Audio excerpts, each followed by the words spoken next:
Hello everyone, Rurikhan here coming at you with another episode of the Frozen Sodium Throne podcast with Accolonn. Accolonn, how are you doing, sir?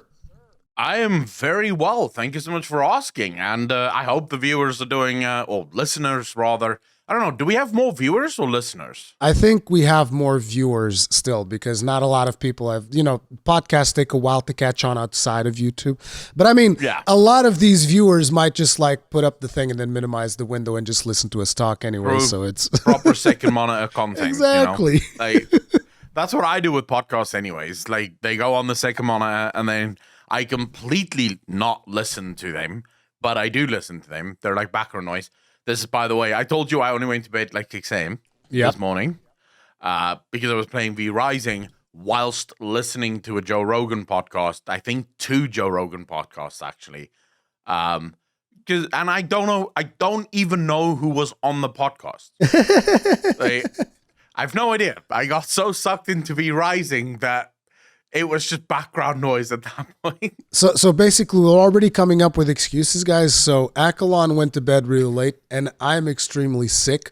I'm actually sucking on a cough drop right now to try and keep my coughing down to a minimum, but I know it's going to happen, so I apologize in advance. But you've been playing V-Rising. I've seen a lot of people play V-Rising. I haven't actually gotten into it because I usually don't get into survival games. It's not really my thing. But how's V-Rising so far then? Because I've heard nothing but positive things about it. So I will come out straight out of the gate and say that this is not a survival game. Okay. That's a good thing. It doesn't play like a survival game. It very much, it does have its survival elements. So for example, you're a vampire, obviously. So you need to drink blood in order to sustain yourself. You kind of have to drink a human being or an animal. Drink a human being. Yeah. You basically go out to these bandit camps or human settlements and then you can drink them. But the main reason you want to drink them, so you're basically always drinking humans, is blood quality. So different humans will have different blood qualities. The higher the blood quality, the more perks you get. So you do have 15 to 20% increased movement speed and 15 to 25% increased strength and shit like that. So you can get higher blood quality, you can get a lot more damage going, right? I was about to say something really dumb, then I thought maybe I shouldn't, then I was like, nah, I'll say it. So that means you shouldn't suck off hobos in the middle of the street. Well, depending on what their blood quality is, right? If they have good blood quality, you're gonna suck like a motherfucker, so like a working girl just before holiday. Okay. So maybe okay. Sorry, keep going. But okay, so that what's nice about it, and it's actually something that way before V-Rising launched, I started sort of brainstorming what the perfect survival game would be, in my opinion. Because I hate the common trope in survival games that is eat and drink, right? Because more often than not, you'll eat and drink way more than what a normal human being would do. Yep. So in a day span, you'll eat and drink like fucking 15 times. Like I remember when I first tried playing, it's that one stylized game by the guys who made it's Clay Animation. I forget the name. Valheim? Survive. No, it's not Valheim. It's like a 2D. I forget the name, but Starving? Survive Starving? I don't know. Don't Starve. Don't Starve. Yeah, that's the name. Yeah. So I remember playing that one, and it was like, there's a meter for the food, there's a meter for the water, then there's a meter for your sanity, and I'm just like, okay, there's like 6 or 7 different meters, and the whole game is about you keeping those things balanced. And I'm like, dude. Yeah. Can I just play the game and not have to, worry about 50 different meters? And that was the game that I was like, okay, this survival stuff ain't for me. I also played Ark, and an Ark is like your character just poops itself out of nowhere, and you have to constantly drink water and whatnot. It was like, okay, I don't want. It's just I get too burned out of having to constantly think about, has my character eaten yet? Do I need to go eat? Do I need to go do this? So that's the thing that kind of burned me off of survival games. That's the issue that I have with it as well. The sort of basic loop, the gameplay loop gets really boring really fast because you're effectively, that's it, right? You're constantly heading out just so that you can get drink and food. I mean, in games, survival games that allow you to build, eventually, once you've built up your base, everything is automated. So now there really is no point to playing the game anymore because the food is being made in your base, the water is being made in your base, so it's just basically easy. So it's basically two sides of extremes. Either constantly hunting for food and water, or no longer giving a fuck, and basically there's nothing to do in the game. V-Rising approaches it like I thought it should do. It's a buff. Now, the buff wears off over time, and you want to refresh the buff, but due to the nature of the buff, you're effectively always going to be refreshing it, because in order to heal, you're also using your blood pool. So your blood pool fills up with 10 point something liters of blood that you hold within you, but if you're going to heal yourself, that drains slowly. Some of your spells, for example, like mimicking being a human. So you can go into human settlements by using your human form so that you can buy from the human traders. But this also uses way more blood. So the blood has its uses, and it's so easy to get more of it because there's literally humans everywhere. You can basically just drink someone, and then you've got all the blood you need again. And since you're always outside, it's great. But here's what I love about that game and why I think you would fucking love it. The world is the story. And the entire story is presented to you through the world. Everything that you get is out in the world. All of your skills, all of your things that you can build, because in order to, I'm nowhere close to even really getting started with what this game has to offer, because I've only now completed all of the base buildings. And then there's buildings that actually take things a hell of a lot further. Doing the research, getting unlocks on your castle and all the rest of it. It's just in depth, such an in-depth game. And for $10 fucking, it's insane. That does sound pretty fun. If I wasn't as busy as I am right now, because I'm about to get hit with the release of Sunbreak, I'd probably jump in. But I'm a little bit too close to Sunbreak to get into another game right now. But maybe afterwards. Okay. I mean, are they in like an early release, or is it actually just like fully out right now?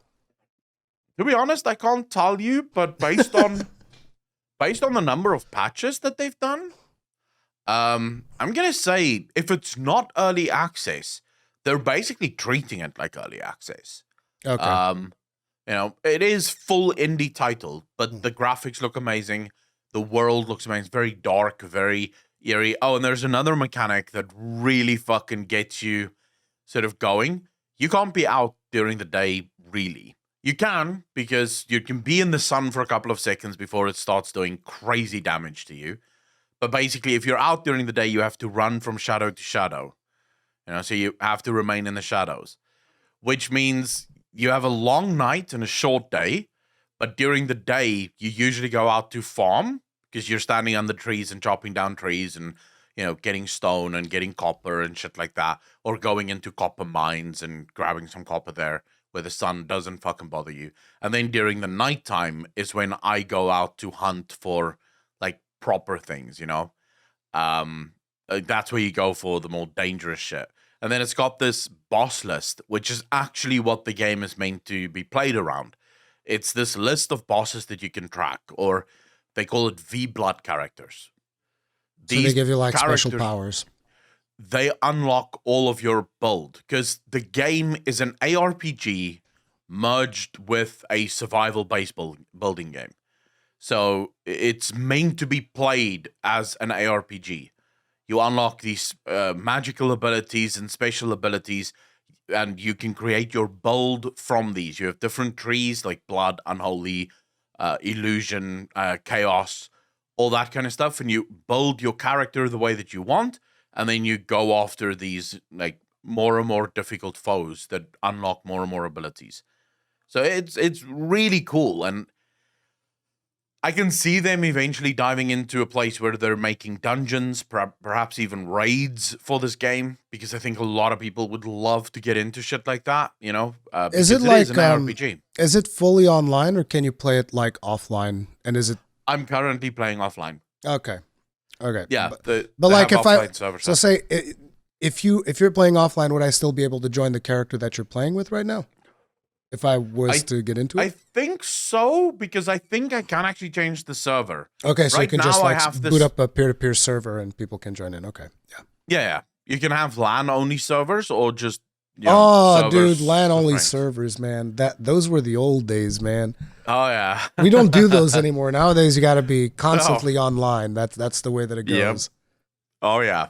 But yeah, they have the game fully offline. It is a good game to try out, especially for $10, you know.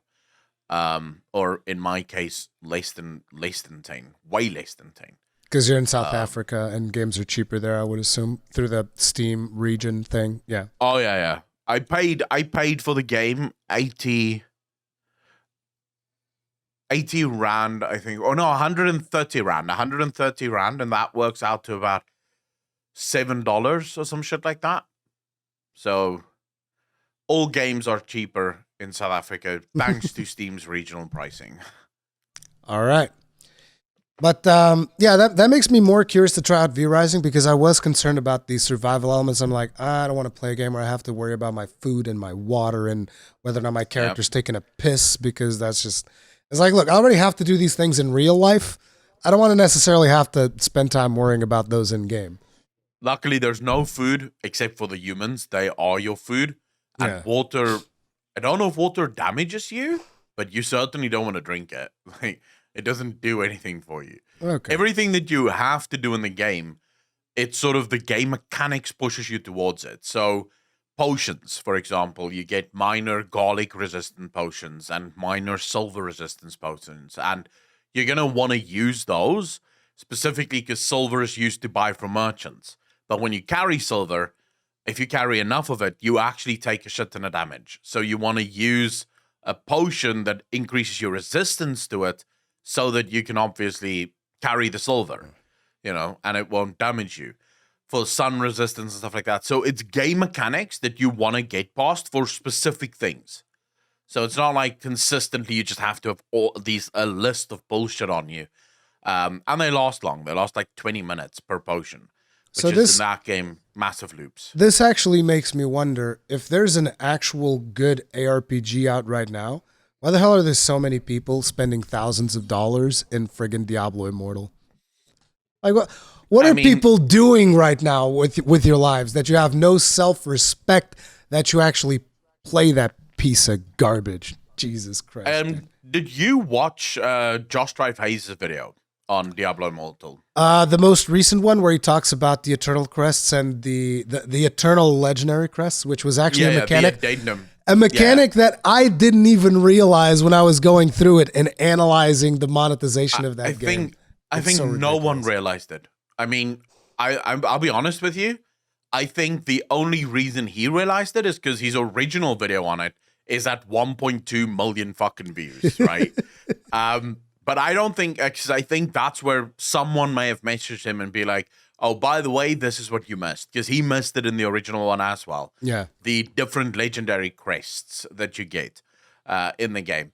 But, I mean, the main problem when it comes to World of Warcraft, or when it comes to gaming for Blizzard, right? So more Blizzard gaming. Blizzard has an incredibly dedicated gamer community that has no idea that Steam even exists. Like, they have no idea. Like, if you told them, hey, and I know this because I've met people like this. In my previous guild, so for those of you that don't know, I used to be a very hardcore raider back in, like, the Legion days. And in my guild, the majority of people, whenever we would talk about Steam, would have no idea what we're talking about. Like, what's Steam? They've never had it installed. They don't even have an account. Is that a gnomish dungeon? Steam? What?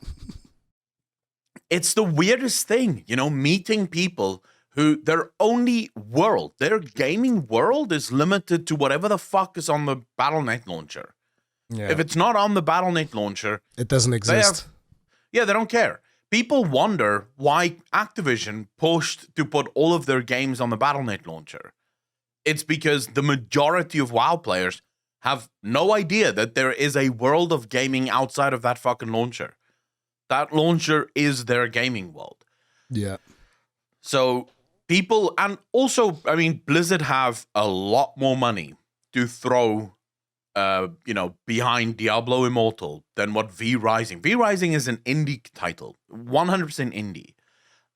So this company basically launched their game with little to no advertisement, and it is picking up. Streamers are discovering this game and actually starting to enjoy this game. Reminds me of Valheim. Valheim was kind of the same thing. Streamers just picked it up, yeah. Yeah, because again, and this is why I believe the AAA gaming industry is in trouble. I think the only companies that will survive the coming apocalypse for the AAA gaming industry are companies that never bought into the bullshit. So these will be your CD Projekt Reds. And I realize a lot of people are going, dude, did you see the launch of Cyberpunk 2077? Yeah, it was a fucked up launch. But since launch, they've been spending every waking moment fixing the game, fixing their mistakes. And there's no cash shop. There's no additional DLC bullshit. The next DLC that they have is a massive story DLC. It's an expansion to the game, right? And everyone, I don't know a single person that isn't okay with buying expansions. Yeah, of course. If Elden Ring came out tomorrow with their next expansion, you wouldn't be like, oh my God, the fucking cash grab from I can't believe it. Yeah, I can't believe they're giving me more fucking content and then wanting me to pay for the extra content. I would be upset if you could definitely tell, okay, you clearly cut this out of the game, but considering the sheer amount of content that is in something like an Elden Ring, forget about it. I would not be upset at all. It's like, look, you guys delivered a more than complete product. So I'll be happy to get an expansion or whatever. Yeah, sure. I'm right there with you. The only time I get annoyed at DLCs would be if you go way back to the Mass Effect days, right? In Mass Effect, they would have these stupid fucking DLCs, which is literally a single mission DLC. I was so salty about which one was it? I think it was it Mass Effect 3 where you could have a Protean teammate? I think it was, right? I think it was on Mass Effect 3 that you had the Protean teammate. And I was like, Protean teammate, yeah. So wait a minute. So you're going to hide potentially one of the most important characters ever in Mass Effect behind a paid day one DLC. That's what you're doing. That was one of the scummiest things I've ever seen done. I bought that DLC, by the way, but that was because you remember how back in Dragon Age days you had to buy some Dragon Age points or some nonsense, some BioWare points, whatever, in order to get the DLC. So I remember that I bought some for Dragon Age Origins, and then by the time that Mass Effect 3 came out, I still had some leftover currency. And I'm like, I can just use this to buy the Prothean. So that's why I bought it. But that was scummy as hell. And I called it out too. I remember making videos about it. I was like, this was really scummy. You've been hearing about the Protheans all this time. Now here's one live Prothean that you can get in the game, and he just happens to be behind paid DLC. Yeah, it seems legit. So I was, I guess, how do I put this? I borrowed mine from the internet because at the time I was a fucking student and I couldn't afford to buy games, right? I have since bought the Mass Effect, so, calm the fuck down. They got their money off of me. Borrowed mine from the internet. I borrowed mine from the internet. I played it and it came with the day one DLC. What I was more salty about was the DLC for the Cerberus mission, right? So you get that whole Cerberus mission as well. I don't think I got that one. Which is also just a DLC. And what was bothering me about that is for some reason, not a single one of the people on the internet had cracked the Cerberus mission. So there was no way to download it for I think 3 or 4 months before it finally became available on the high seas of the internet. And by that time, I think I already bought the game just so that I could play the fucking Cerberus mission, So at the end of the day, that is scumbag, because for a fact this is true for every single day one DLC. You know for a fact that this was cut out of the original. Yeah. Because no one fucking tells me they managed to finish both the game and the DLC at the same time. And it wasn't planned to be the same thing, but they thought, hey, we could get extra money for this. So we're going to charge $60 and then $20 for this DLC because why not, right? So I hate day one patches and day one fucking DLCs. I mean, not necessarily day one patches, because day one patches, they'll like, do balancing and stuff and whatnot from people's feedback. So, but it's still not nice. Like I'd like for games to actually come out in a finished state for once, but that's not the case anymore. We're just not getting finished games anymore. It's over. I mean, yeah, I hate both of those, day one patches and DLCs, but for different reasons. Yeah. My hatred for day one patches is sort of the thing. If you knew that these things were broken, why didn't you just fucking include it in the install files? Like, why wait for the game to go live and then, oh, wait, update quickly? I think it's because of the current production pipelines that most publishers have, where it's like, oh, we need to make the post telling everybody that we've gone gold. The gone gold post is very important, which is when, for those who don't know, when you go gold is when you actually physically put the game in like a disc.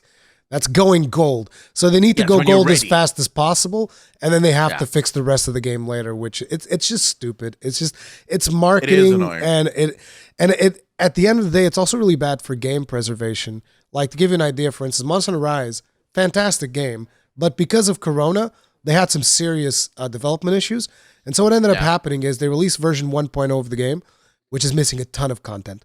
So it's like, it's still got well over 100 hours of content, but for a Monster Hunter game, that's actually not that much. It's interesting, right? The type of standards that we have for Monster Hunter is like, 100 hours is just not really that much. But, it's so they come out like that. And then in like 1 or 2 months afterwards, they come up with 2.0, which releases just like a ton more content and a lot of end game systems. And then eventually even 3.0 with way more content. 3.0, I feel like, was the original version that should have come out at release, but it's like, hey, it is what it is. And the thing is, because of that, if say Nintendo switches off the Switch servers, which they probably will at some point, they're trying to switch off like 3DS servers and whatnot, people that have the cartridge of Rise, doesn't mean anything. They'll put it in the console and they'll have version 1.0, and they're missing like 2 and 3.0, which is massive patches. Oh my God. Okay. Yeah, I get exactly what you're saying. Yeah. And I mean, it's sort of like, this is again why I think companies like From Software, companies like CD Projekt Red, and a few others, there are actually other companies like this as well. For example, I think Xbox will be fine. I think Xbox, and now by extension, companies like Bethesda. I don't know about that. So my reasons for it is, if you look at the majority of Xbox games, like the vast majority of Xbox games, don't even really launch with a fucking shop. Like out of all of the games that they announced at the Xbox game, like Xbox Showcase, I know for a fact that about 4 or 5 of those games I played the original off, and there isn't even a cash shop in the game. Like, it's just the game. Yeah, but it's like cash shops and patches coming afterwards. These are very different things. So like Monster Hunter Rise is actually a really good game. It's just they had development problems with Corona, and that's why, But in regards to the Microsoft thing, I just think it's important to remember how like a couple of weeks ago, it's like, our servers went down, and nobody can play video games anymore. I was actually talking to a friend of mine who told me that, I didn't look too deeply into this, but he told me there were actually articles reporting that you couldn't even play physical games on your Xbox. And I was like, wait, what? You couldn't even play physical games? What the hell, dude? What the hell is going on? Like, that is really bad. Like, they need to figure out their stuff. So I do think in that world, so just to be clear, I wasn't saying that Microsoft will survive, but Monster Hunter won't. And I'm not saying that all games with cash shops won't survive. Yeah. Games that treat cash shops as purely cosmetic stuff, they're going to be fine, because they already have made their money on the pure sales of the game. The cosmetics is an extra way to make money, and, it's not really forced. And you can see that they don't treat it as just... So basically with games like Monster Hunter, I'm assuming there is cash shops in Monster Hunter. There's like some cosmetic stuff that you can buy, but they don't like super shove it in your face. Like the way that they even promote the shop is they'll have like say a promotional video that they'll put up where they'll be like, okay, we're adding this content in the game, and also here's some cosmetic DLC that you can buy now. But you never really, at least I personally never really feel like, oh man, I need to get this because it's way better than what I have in the game. It doesn't happen. As a matter of fact, the coolest looking stuff, in my opinion, is in the game itself. I was a little bit miffed with the fact that I felt like with Rise, they pushed a lot more stuff into the shop. And there was a lot of, there's over 100 items in the shop or whatever. And I was like, okay, there's a lot of stuff in the shop in this game, but ultimately it doesn't bother me because the actual real meaningful content is in the game. And with the cash shop of Monster Hunter, you cannot buy power at all. Like not even pay to skip or pay for convenience, nothing. There's cosmetics and that's it. But you see, that's what I mean. Yeah. Companies like this will most likely survive. Now, in a weird world where we have the electrical grids breaking down eventually due to recessions and stuff like that, in that world, yes, companies like Steam, companies like Microsoft, they're all fucked, right? Because without electricity, these companies are not running. But then we're fucked too, because without electricity, we're not playing games. Yes, it is as simple as that, right? You know about this better than most people with your load shedding situation. Exactly, right? Now, I have said this for a very long time. The gaming industry right now, their new monetization system is one that banks on everyone having money always, right? So it basically it went from being completely recession resistant, which is what the gaming industry is known for. It's actually why so many people love investing in video games, even if they're not video gamers, because the video game industry have famously always been recession resistant. No matter what happens in the economy, it's immune to those movements. Whether there's a recession or not a recession, video games just always made money. Because pound for pound, video games is the cheapest form of entertainment. Pound for pound, in classical sense, yes, $60 for hundreds of hours of entertainment.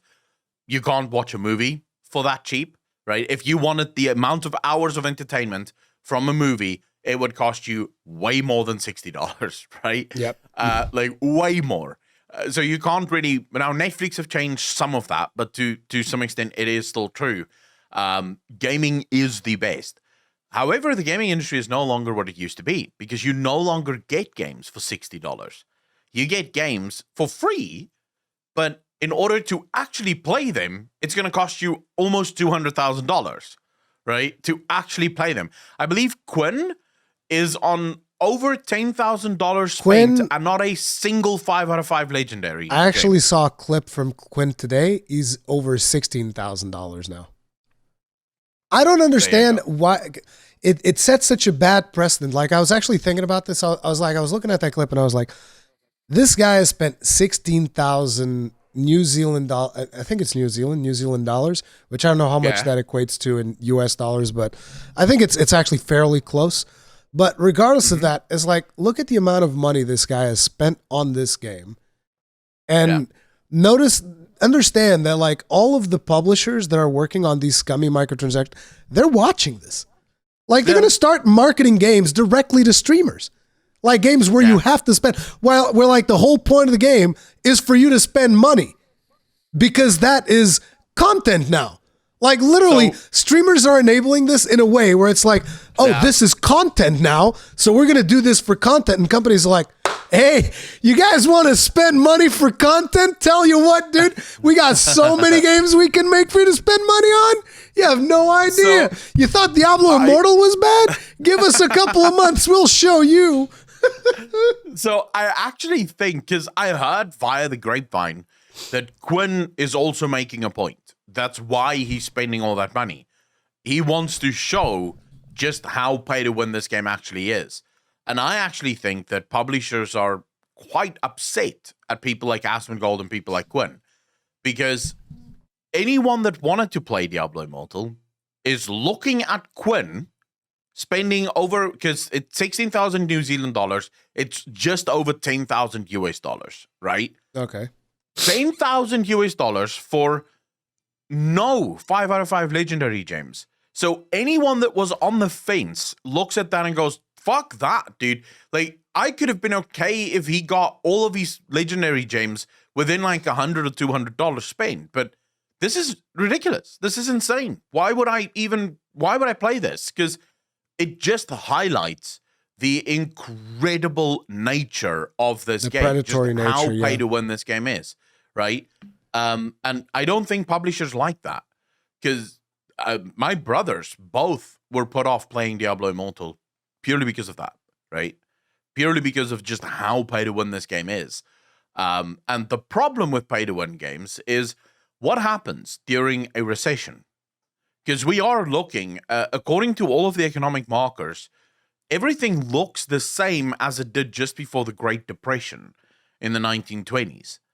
So we are heading towards, well, devastation, economic devastation for a lot of people, right? And if people don't have the money, not just that, but beyond economic recession, we're also looking at a potential food shortage, because if you look at like Ukraine's exports and stuff, their exports in terms of grain and wheat and stuff like that, it's like, I'm not an expert in this stuff, but I have been keeping up with some of it, and it seems like the whole Russia-Ukraine situation is going to lead to like a global food shortage potential level of so you're going to start seeing food prices rise and rise, and at this point people are going to have to choose, well, do I want to eat or do I want to play Diablo Immortal? I mean but this is, the food shortage is just sort of making an already bad problem even worse, right?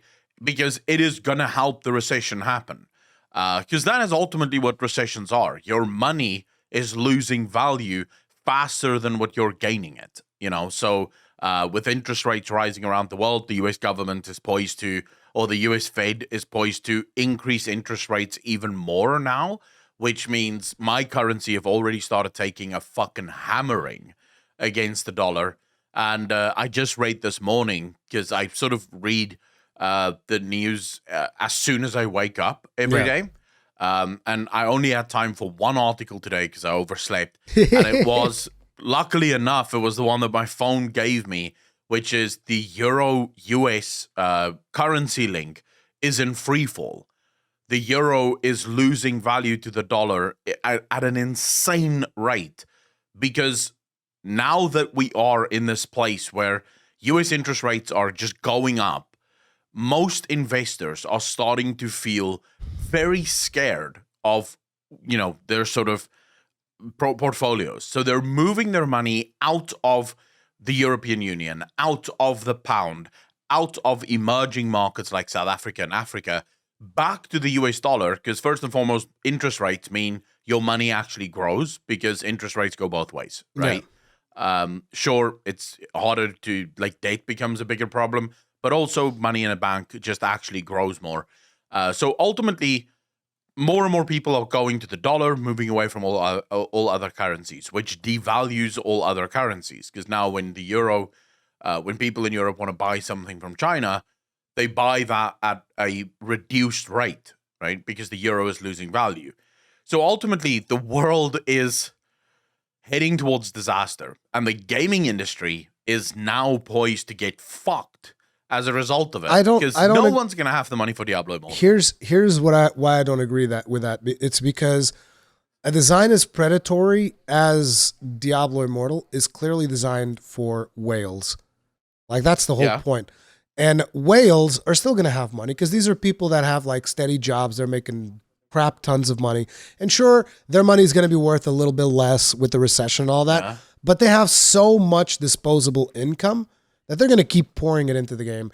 And it's like, again, it's that whole thing about, how, I don't remember exactly the percentages, but the largest percentage of wealth in humanity is like in the smallest percentage of individuals. I think it's like 2% or something. They have like 80% or 90% of the world's wealth. And it's kind of like, that's their business model. The business model of these games is, We don't need to have a bunch of people give us $10. What we need is some very few people giving us thousands of dollars. That's the business model they're chasing. They're going after the big fat whales. Is that actually viable in the long term? I don't know, because if you think about it, then you have people like, say, those whales that invested thousands of dollars into Lost Ark. Then some of those whales are going to go ahead and they're going to invest thousands of dollars into Diablo Immortal. Are they going to keep having thousands and thousands of dollars to keep investing in the next, big pay-to-win game that's coming out? I don't know. That's the question. So it depends so in order to be, 1%, for example, I mean, historically, this has always been the case, right? And what's funny is that people sort of tout, and I don't want to make this a highly political thing because I know that's not why most people come here, but it is relevant to the conversation. Most people go, yeah, that's why capitalism sucks and we need communism. In communism, all of the wealth also belonged to about 1% of the population, and 99% of people were eating itself, right? They were literally eating each other. As soon as someone died, there was food. So it's always been the case that most of the wealth belongs to the 1%. Now, in terms of the 1%, we have to understand that they're not really the people wailing on this game. Because in order to get to the 1%, most people have to be very smart with how they invest their money and use their money. Most of these 1%ers get to the 1% because they're not wasting their cash.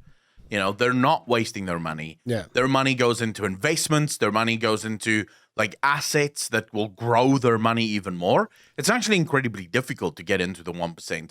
So it takes a lot of sort of restraint on the side of people to be in the 1%. The people that is fueling, or the whales, so to speak, are, I would say, people who they have very good jobs, right? But they clearly don't know how to use their money. Because anyone that is willing to spend thousands of dollars on a fucking video game, I will guarantee does not they're not a successful business portfolio. Person. Yeah, no. But the point that I was making was not that they were marketing towards the 1%. I was just making that's their business plan, as in it works the same way. Yeah. They have a bunch of people that give them a bunch of money. I also think that those people are fucking dumb, but it's whatever. But I mean, those people usually are the ones that get wiped out massively during recessions. Sort of last thing that I'll say about it is, people always look at recessions and go, oh my God, this is bad. Recessions are not actually bad. Recessions is a way for the economy to heal itself by removing money from stupid people, by canceling out bad companies that should no longer exist. That's what recessions do. They cancel bad companies because most companies go completely fucking bust during recessions. I'm not sure I agree with that. I'll tell you right now, I'm not sure I agree with that, because I remember some of the shit that my father's company went through during economic recessions, and my father's company was not an unsustainable business model. The proof is they survived it, but it was we definitely fucking suffered hardcore. And we had to let some people go and shit like that. We had to abandon projects, and it was it was not good. No, it's never good for anyone. But the good companies are the ones that survive.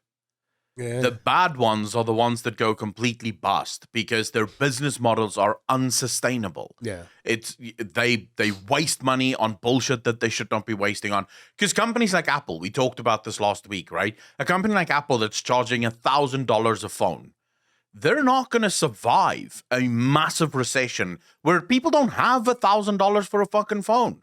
I don't have $1,000. I don't know what you want to charge me. I physically can't pay this. I don't know if they won't survive, because ultimately what I would argue is that Apple's business model is, and we should get off this economic stuff because it's a gaming podcast, but last thing I'd say is Apple's business model just has a huge profit margin. Those phones are probably worth I don't know, $100, $200 to make, something like that.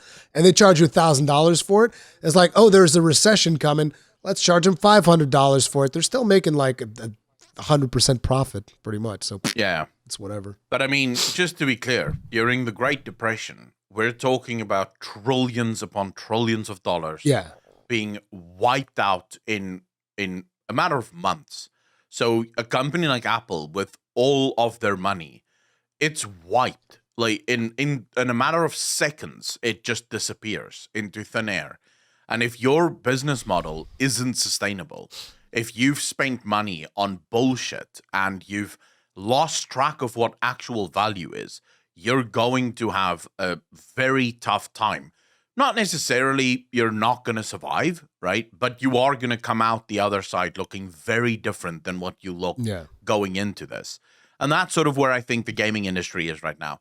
Now, obviously, we only cover sort of surface level stuff. If this was an economics podcast, I would go into the actual reasons why recessions are actually good. But, you know, for the instance of gaming, I think the gaming industry have put themselves in a position where they only make money because people have money to spend. And a lot of people are stupid and willing to spend money that they should not be spending because the value and the price of the product does not equal each other. And not just spend money, but even spend time. Right? Because like spending time in a video game is also in a way you're essentially kind of supporting the video game. And some people will call out the fact like, oh, Rurikhan, you played the entirety of Diablo Immortal. You were supporting them. It's like, in my case, because I'm a content creator, it's different because I was playing it for the purpose of coverage. Like, making an actual video, and you guys saw it because like the second I was done with that video, I deleted the character, uninstalled it, gone. As a consumer, I would never touch that piece of garbage. Okay? It's just that simple. You literally made a net profit off of playing the game, right? Because you spent nothing on the game. And maybe if we took all the time that it took you to actually finish the game, you were streaming it. So throughout that, you were actually getting subs and stuff. Yeah, a little bit, So if we put all of it together, I was just kind of curious as to how much money I made on that one video. Now I'm actually kind of curious because I'm pretty sure it was not worth my time. It's mostly because I'm like a Diablo fan, right? And I was like, oh, I want to see what it's all about. But yeah, I don't. Yeah, I mean, I didn't waste my time with that. I decided to waste my time on V-Rising, and I'm not even streaming V-Rising. So crap, dude, I'm actually surprised. I'm sitting to make about 100 euros off of that video. That was not bad at all. Easy, that was good. I mean, it was still. I think it was like maybe 5 days of streaming it or something like that. Okay, it's probably not very good value per hour, but still, 100 euros is a lot more than I expected. I mean, for it, you'd have to also factor in the amount of subs that you got every single one of those days that you were streaming it. So donations, things like that, because all of that would also factor into your overall markup, if you will. Yeah.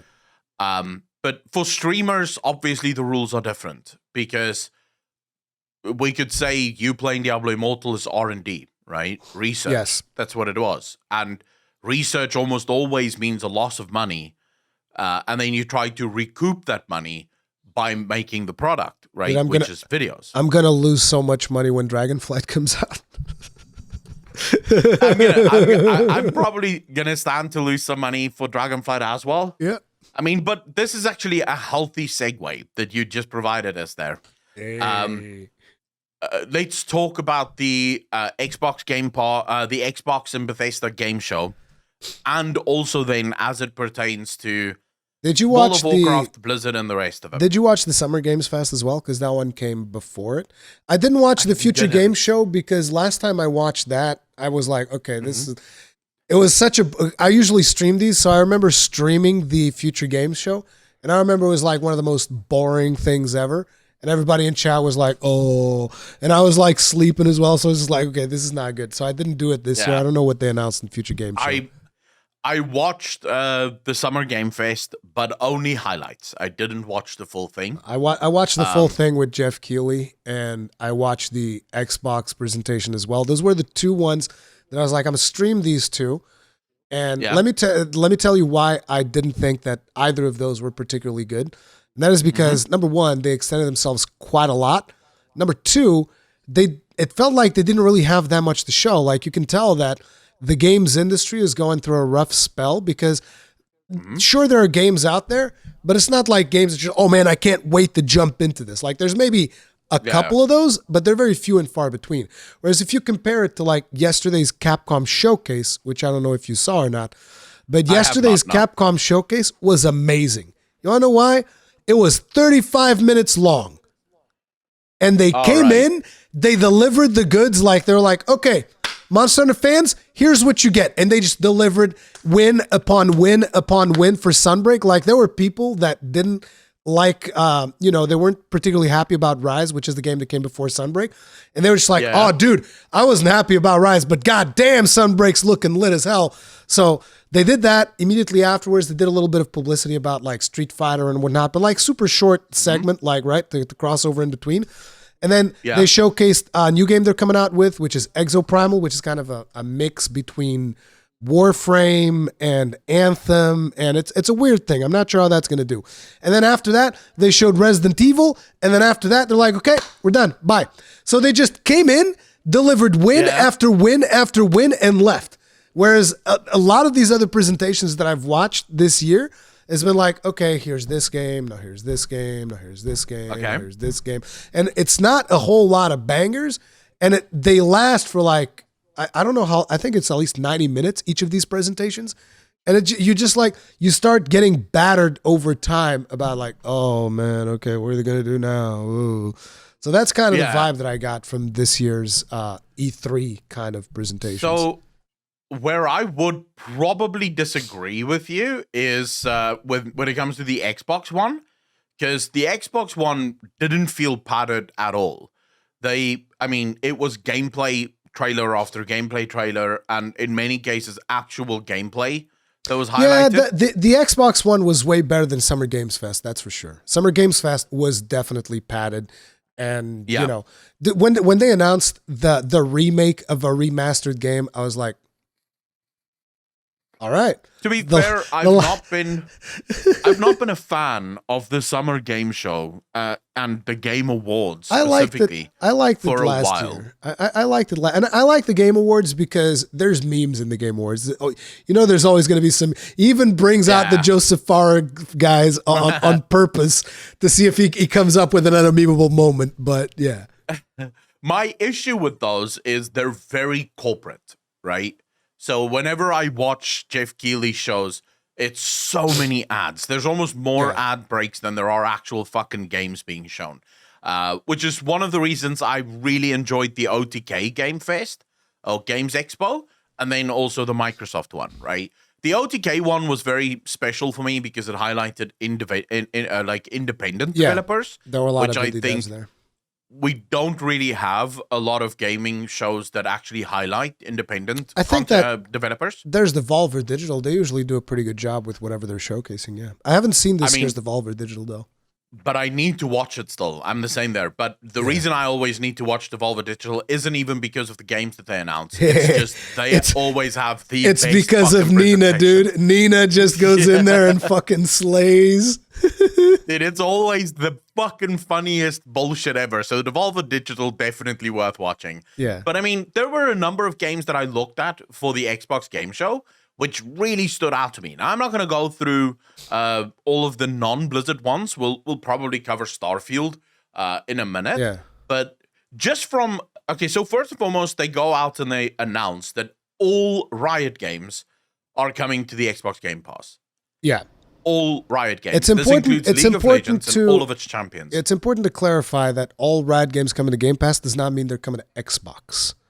Because I saw a lot of people in my chat go like, "Oh my God, League of Legends on Xbox." No, that's not happening. At least not yet. Maybe later. I don't remember. I didn't actually get a glimpse of if Wild Rift is coming there or not. Because Wild Rift would kind of make sense because of its control scheme. It could kind of work on Xbox, but the graphic flew by so fast that I wasn't able to see it. I just saw that League of Legends PC thing. I was like, okay, yeah, I get it. Yeah, they're definitely only coming to Game Pass, and this is huge because it effectively means that whenever Riot announces their MMO, there is a good chance that MMO also goes onto Xbox Game Pass.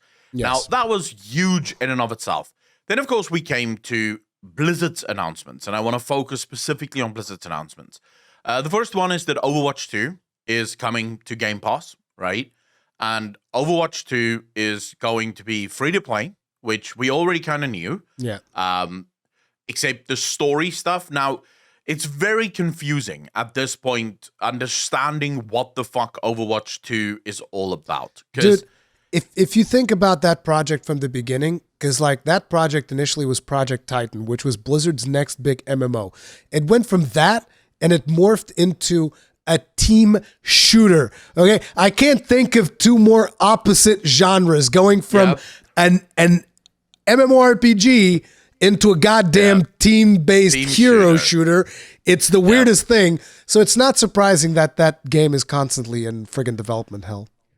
I mean, one of the things that I'm excited about, we could probably talk about in terms of logistics, is that they announced on Twitter afterwards that their method or their game plan for Overwatch 2 is it will be free to play and it will be supported. Unlike Overwatch 1, it is being designed to be the last Overwatch. Did they say unlike Overwatch 1? Did they actually say that? No.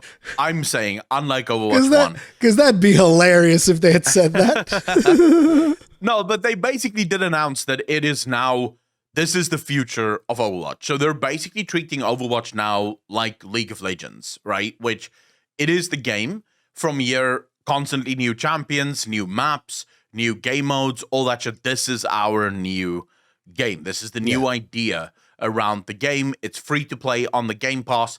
Now, what I'm not sure about is, according to to Blizzard, when they first announced Overwatch 2, Overwatch 2 would have been free from a PvP standpoint, but the PvE stuff would be paid for. If it's going onto the Game Pass, however, I don't see Microsoft being like, okay, it's fine to charge extra for the PvE stuff. So Microsoft would probably be like, look, you're already getting millions of dollars from us in order to be on the Game Pass. You need to put the PvE stuff in there as well. It's $15 a fucking month, right? All games that come onto the Game Pass launches in a complete state. Which I think they'll probably end up doing. So if you want to play the PvE stuff, get Game Pass. It's $15 a month and you get all of that shit. Yeah, I agree that the Overwatch thing should definitely come fully featured in the Games Pass version, because Microsoft's not going to take their, oh no, you have to pay more, because that would completely defeat the purpose of, the subscription-based model of the Game Pass thing. So, yeah. Yeah. I mean, right now, I think Microsoft is in a very good position to basically absorb, and there's a bunch of things that I want to talk about in terms of just the sort of administration side of Activision Blizzard and Microsoft sort of absorbing Activision Blizzard now, because, and I just want to be I need to be pedantic, because there's going to be pedantic viewers that go like, actually, dude, none of those games were announced to be on the Game Pass. They don't have to be announced to be on the Game Pass in 2023, which is literally next year.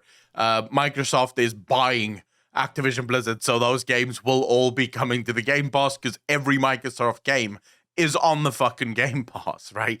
So it doesn't even matter. Now, for Overwatch 2, not really my type of game, so don't want to talk about it. I do want to talk about Diablo 4. Did you manage to watch the... Yes. I watched Diablo 4, and I'm going to be real, as an OG Diablo 2 player, the Necromancer is something that I definitely wanted, because I used to play a lot of Necromancer. I have 1,000,001 stories about the crazy stuff that I would do with my Necromancer, like this one time to shut up a kid from school who was being annoying, and he would like buy items for real money because he would just get his daddy's credit card. So he would buy items for real money on like the third-party markets that you would have around Diablo 2. And then he'd be like, oh, I have all the best gear, I'm the best and whatnot. And, okay, I have to tell this one. This one is so good, dude. So this kid is challenging me in school, right? And he's like, oh, yeah, you think you're good at Diablo 2? I'm going to beat you and blah, blah, blah. And I was actually just playing a Necro. And, I would do multiple builds of Necro, so I'd have multiple Necros. And one of the things that I noticed is Necro had a curse, which is called Lower Resist. And that curse actually had some kind of like a game problem where if you invested a lot of points in it, the AoE would get massive. And because the AoE would get massive, back in the day, our connections were not like super broadband or anything. The AoE would get so massive that it would actually lag. Oh, okay. So I was like, okay, sure. So this kid is challenging me with an Amazon. So, I don't know if you played too much Diablo 2 or not, but like Amazon versus Necro, like that's not even remotely fair. Like the Amazon will shred Necros like that. Like there's not even a chance. I didn't do a lot of PvP in Diablo 2 because at the time South Africa's internet wasn't good enough to actually do PvP, but I know a little bit about it, yeah. Yeah, but yeah, Amazons would just like shred Necros, right? So I'm like, okay, so here's what we're going to do. You're just going to let me at least get out of the town so that I have a fighting chance. Because like you could just snipe me the second I would get out of town and destroy me. So I was like, okay, so let me just get out of town. Give me like a count of 10 or something. And then we'll start the fight. He's like, okay. So I run outside of the town.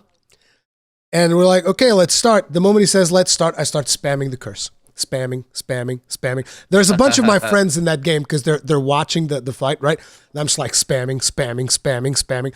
Suddenly there's a friend of mine because we were talking on some voice comm, and he's telling me, dude, the town disappeared. I can't see the town. That's how hard I was lagging the server. And so after all that lag, I just start throwing out bone spirits, which are the little homing thing, and they would be invisible. You couldn't even see them because it's just there's so much lag. And then I just walk up to this kid in his Amazon, just like very casually, just walk up to him, and he's trying to shoot me, but he's like, boo, boo, boo, just like getting slapped around by bone spirits. He can't do anything. And I was like, oh, that's a damn shame. So yeah, Necromancer, very special place in my heart. So yeah, I was obviously excited for it. I mean, I'm excited for the prospect of Diablo 4, but ultimately, I don't trust Blizzard anymore, dude. Because like I analyzed the footage.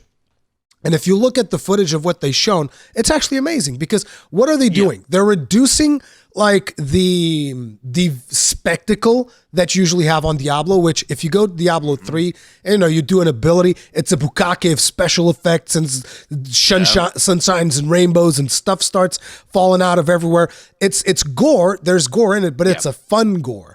And in Diablo 4, it's kind of like, no, we're taking things back. It's going to be a more serious gore. Dark. It's a lot more muted. The colors are a lot more muted. It gives you this idea of this as a game driven by death and destruction.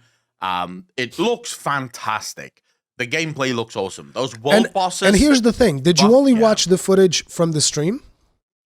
No. I've watched a lot of Diablo 4 footage. Yeah, but what I mean is after the stream, actually watching the video like on the official Diablo channel, because they have like 4K. Because they have like 4K versions, and it's like, listen, the stream version did not properly show you the ridiculous amount of detail that thing has. Because like I was watching that video in 4K afterwards, it's ridiculous. The game looks way better than what you've seen on stream, which is impressive. All right, I'll definitely go back and watch it.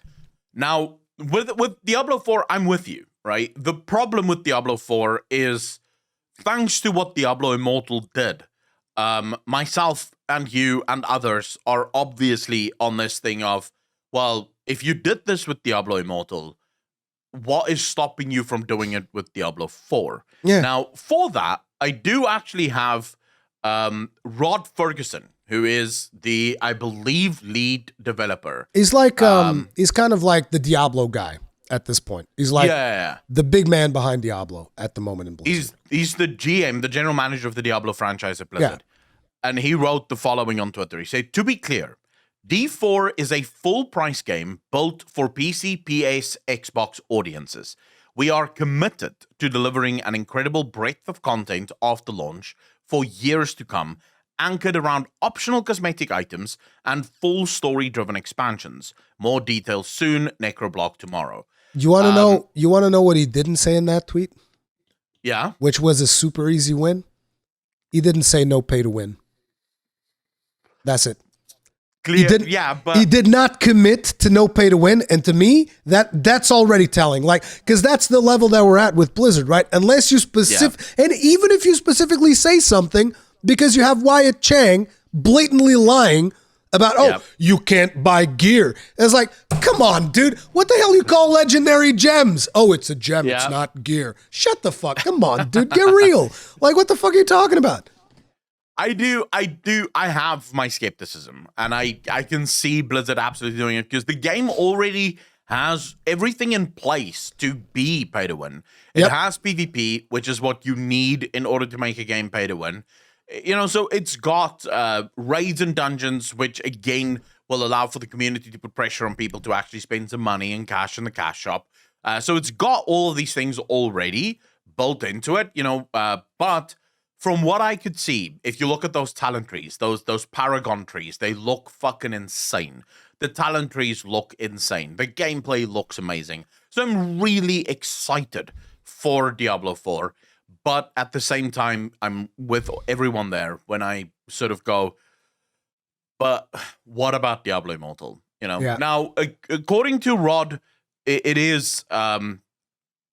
it's only cosmetic items that's going to be on the store. And I feel like that would be fine, but there is actually something that bothers me even more than that. So Blizzard recently put out a job listing for a producer, one of the producers for Diablo 4, and in the job description... It's a product manager. It's the product position. manager, that's the one. And the job description says that they will have to work very closely with the cash shop in providing services which will be integral to the progression of the game, right? So we're already looking at things like battle passes now. And it's like, if you think about it, right? Doesn't it suck that this is what they're thinking about over 1 year before the end of development? They're like, oh yeah, we got to make sure to get that game shop in early. We got to make sure that we fully in it. It can't even be something that they do outside of the game. Why can't companies just do shops outside of the games? Wouldn't that be amazing? Like Final Fantasy 14, right? It's like the shop is outside of the game. There's no pop-ups because you already know that one of the, eventually you get into Diablo, you log in and they're like, hey, how'd you like the best value pack right here? Even if it's just cosmetics or just a battle pass or whatever, best value pack right now. We're running a promotion on it. It's 10% off. Let's go. Time to slay some demons, baby. And it's like, dude, I do not want to see those stupid pop-ups in my game. I want to jump into my game and I want to be immersed into my game. I don't want to be looking at pop-ups. It's too frustrating. So what's interesting, it used to be that the final year of development would usually be things like balancing patches, balancing changes, optimizations to the game. Usually in the final year of a game, they're doing a lot of finishing touches to the game. Of course, that's excluding crunch, which is when they're actually just trying to fucking finish the game in the final year. And then it launches as a buggy fucking mess and they fix it like a year afterwards. It's finally fixed, right? But that used to be the case. Nowadays, the final year is to optimize it for the cash shop. Right, so now they have to figure out, right, we have this game, but how do we monetize the living fuck out of it to make sure that people are constantly playing? I can't wait until you go to level up your stats and there's like a pop-up window. It's like, hey man, you want 5 more strength? Hey, I got you. What breaks my spirit, even with cosmetic items, what breaks my spirit is the destruction of immersion with cash shops in a video game. So as soon as you log in, a page opens up, like a splash page that goes, oh, by the way, new cosmetics in the shop. And it's like, dude, I'm supposed to be in this world killing things? What the fuck is this shop about? Right? It just breaks the immersion of the game so heavily. I'm surprised that more people don't find that completely immersive. Like this happens in World of Warcraft and it's just accepted. Like, oh yeah, here's the splash screen for this page. You want to know what happens when I log into like Monster Hunter? Is like, I'm in the village and I'm ready to pick up my quests and go kill monsters. I go to Final Fantasy 14. I log in. I'm like in whatever city I happen to have been in when I logged out. And I'm good on to continue my adventures. It's like when I log into Elden Ring, same thing. I'm like, I'm in that world. I'm ready to kill some bosses. There's no weird pop-ups. There's none of that. And it's incredibly frustrating that nowadays people just accept it. They're like, oh yeah, it's a pop-up. It's whatever. It's not whatever. It breaks them. Like you're literally logging in to a virtual world to escape real life. It's like escapism, right? And you get this stupid ass pop-up the second you get in there, reminding you of how fucked up the world is, that not even in video games you can escape the fucking ridiculous amounts of advertisements and bullshit that are all over the place. That is so true. Like whenever, so obviously the games that I pull from would be different, but it is the same thing. When I log into Mass Effect, I'm in the universe, I want to go explore space. I don't need a cash shop that sort of makes me think, wait a second, I'm on Earth again? You know, it breaks immersion. Cash shops that sell purely cosmetic items is fine, but don't advertise them. Just have them in the corner, you know, let people know, hey, there is a shop, and then be done with it. The people that's going to buy shit you can buy show shit. it. You can show it in, like, say for instance, right? You go into 14, I would be okay with them giving me a pop-up before I go into the game, right? Like on the main menu or whatever. Okay, here's a little pop-up, a little bit of advertisement, whatever. Fine. The second I'm in the game, I don't want to see anything. In the case of Blizzard, you can like have it be on the splash screen of the BattleNet launcher of that game. Hey, by the way, there's all these things. Once I get into the game, I don't want to see it. I don't want to hear about it. Fuck your store. I don't want to look at it. And I'm actually more likely to buy shit if you don't give me those pop-ups in the game. Like, I actually bought a bunch of cosmetic DLC for Monster Hunter World because it wasn't in the game. It was just like, oh, they ran a promotion in the PlayStation Store or whatever. I was like, oh, there's like all of the DLC for World. It's like 40 euros. Sure, I'll buy all of that. I don't care. But it was never like shoved in my face in the actual game. Yeah. So I think also I should be clear here, because there's a lot of people that's going to be like, dude, you guys realize you're talking about cosmetic only items as if they matter. They do. And I will say this. There's a reason why I have not made a single video criticizing the cash shop of Final Fantasy XIV. For one is what you just said there. The shop isn't actually in the game. In order to get to the shop, it's a fucking pain, because you have to go to the lodestone, and it might just be the worst website in the history of websites. Maybe actually the worst one. I don't know how you create that amazing game and then don't know how to make a basic functioning fucking website, right? Like, just logging into that fucking website it's a pain. It's a challenge in and of itself. It's so badly optimized, it confuses my password manager. And my password manager doesn't even know what the fuck it's trying to do half the time there. So it is annoying as shit, right? But also, one of the main reasons, and even if that cash shop was in the game, I wouldn't mind it as much. And the reason for that is when I look at Final Fantasy and I look at their cash shop, it's very clear to me that the money that is made on the cash shop, at least some of that goes back into development. Some of that money goes back into developing the game. Because, how do I know this? Just before we even get going. Final Fantasy has content for fucking days. Like, it has so much content in that game, and so much content constantly coming. But a lot of people don't realize Final Fantasy, as far as MMOs go, is, or was for a long time, one of the smaller ones. Yeah. Right? It wasn't as well known. Thanks to its launch in 1.0, a lot of people were put off and just never returned to the game. So for a long time, they were running at a very small percentage of players, or a very small number of players, and yet still managed to punch out massive amounts of content. The only way they could have done that is by utilizing the cash shop and making sure that the cash shop subsidizes a lot of the money that they're not making through subscriptions, right? And I love seeing that. I want to see more of that. One of the reasons I criticize Blizzard's cash shop so much is it feels like Blizzard's cash shop is basically built to excuse their lack of content. So they make less and less content, but they're on point every 6 months with a new fucking mount, right? That's the one thing Blizzard never misses. There's never a deadline missed with the new 6-month mount. Every single time. Even when there's a 9-month fucking content drought, they drop a 6-month mount in the middle of the 9-month content drought. Shamelessly. Yes. Yeah, like 100% shamelessly. And that annoys me, because it's clear now that your cash shop is actually just a way to pad your profits. It's not meant to push shit back into the game. So cash shops are fine.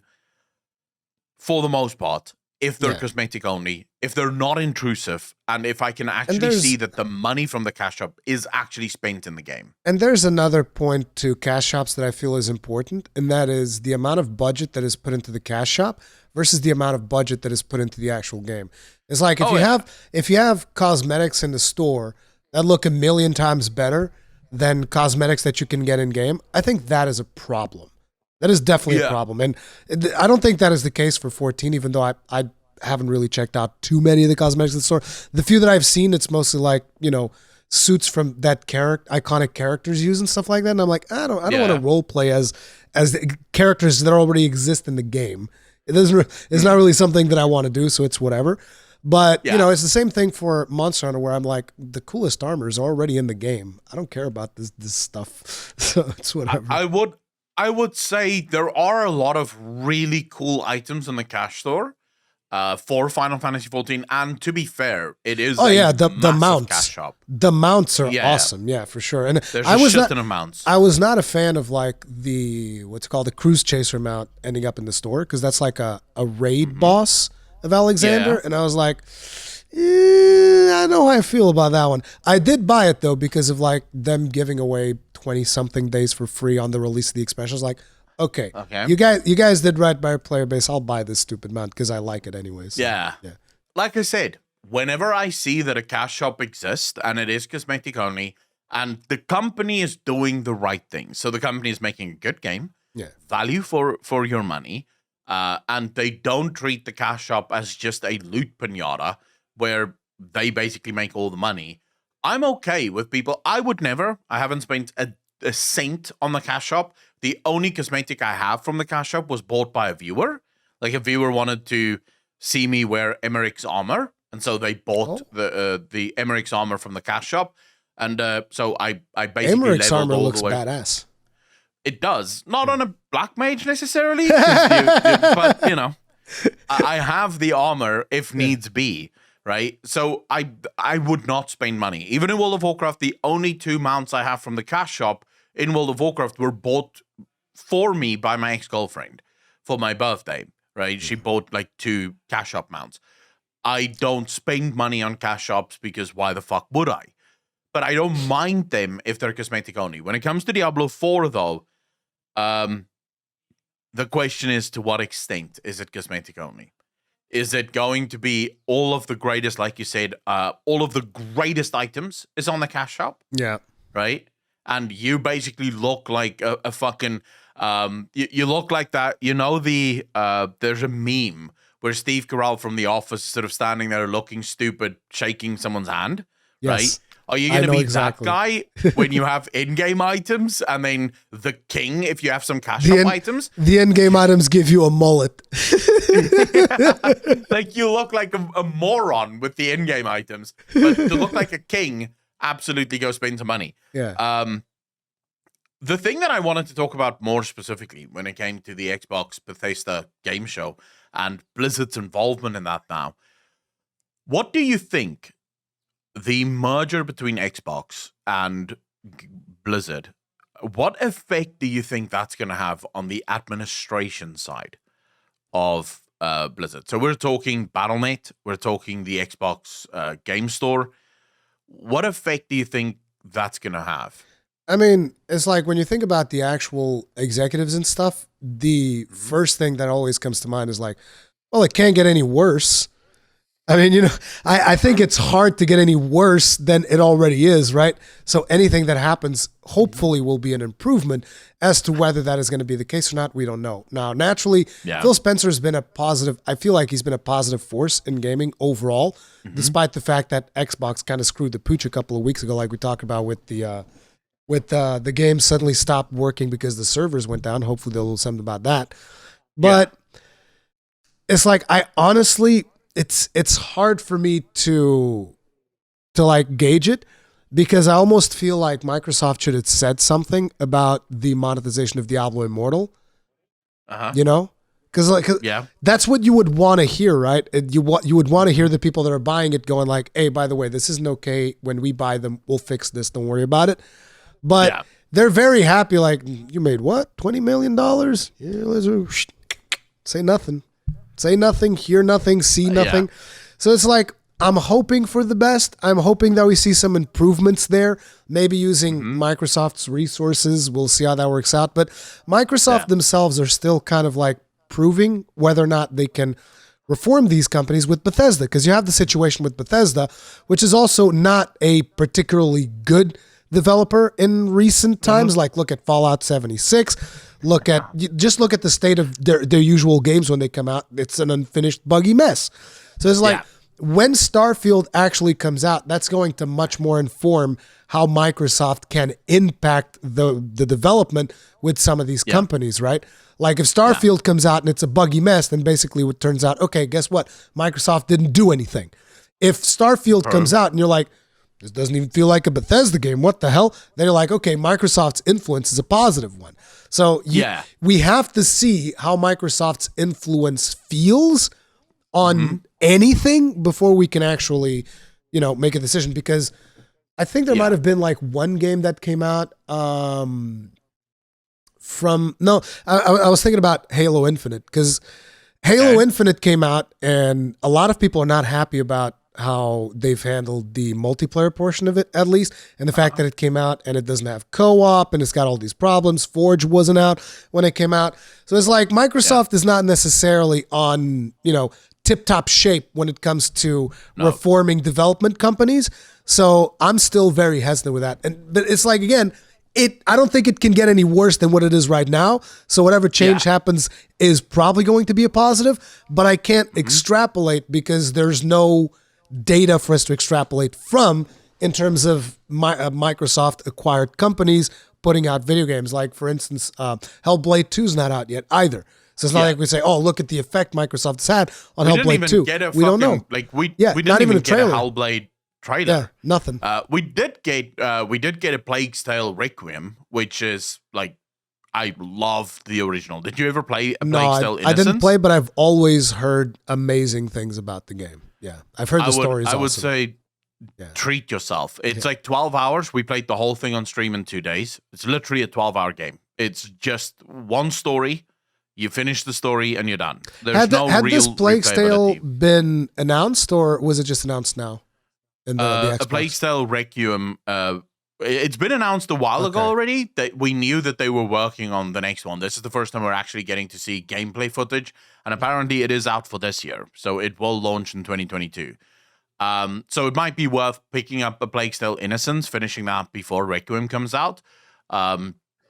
Obviously, the hope here would be that the company behind A Plague's Tale didn't look at the success of the original and be like, okay, now we're going to go big dick. Right now we want to make the game that's replayable and all that shit. Because the original had zero replayability. I think, once you've seen the story, you've seen the story, it's done. I think that a game like that doesn't need replayability, though. Kind of like Hellblade doesn't need replayability either. It's a story. You play it, you're done. Even God of War, to an extent, it has replayability, but you don't really have to do it. Like, you play it, you find a story, you're done. That's fine. I think those games, I think they're fine. You play them once and you're done. It's good. Absolutely. That's why I don't want them to sort of go, oh my God, we were so successful the first time. Now we want to make massive open world. Yes. Oh, yeah. We want to smack it out of the fucking park with these camps, open world gameplay with loops. Camps that you take over. It is annoying as fuck whenever games do that. Give me a great story, drive the story, and that's all I want to see. Now, from an administration standpoint, which is what I'm sort of thinking about, I'm specifically thinking about the Battle.net launcher and the Xbox Store.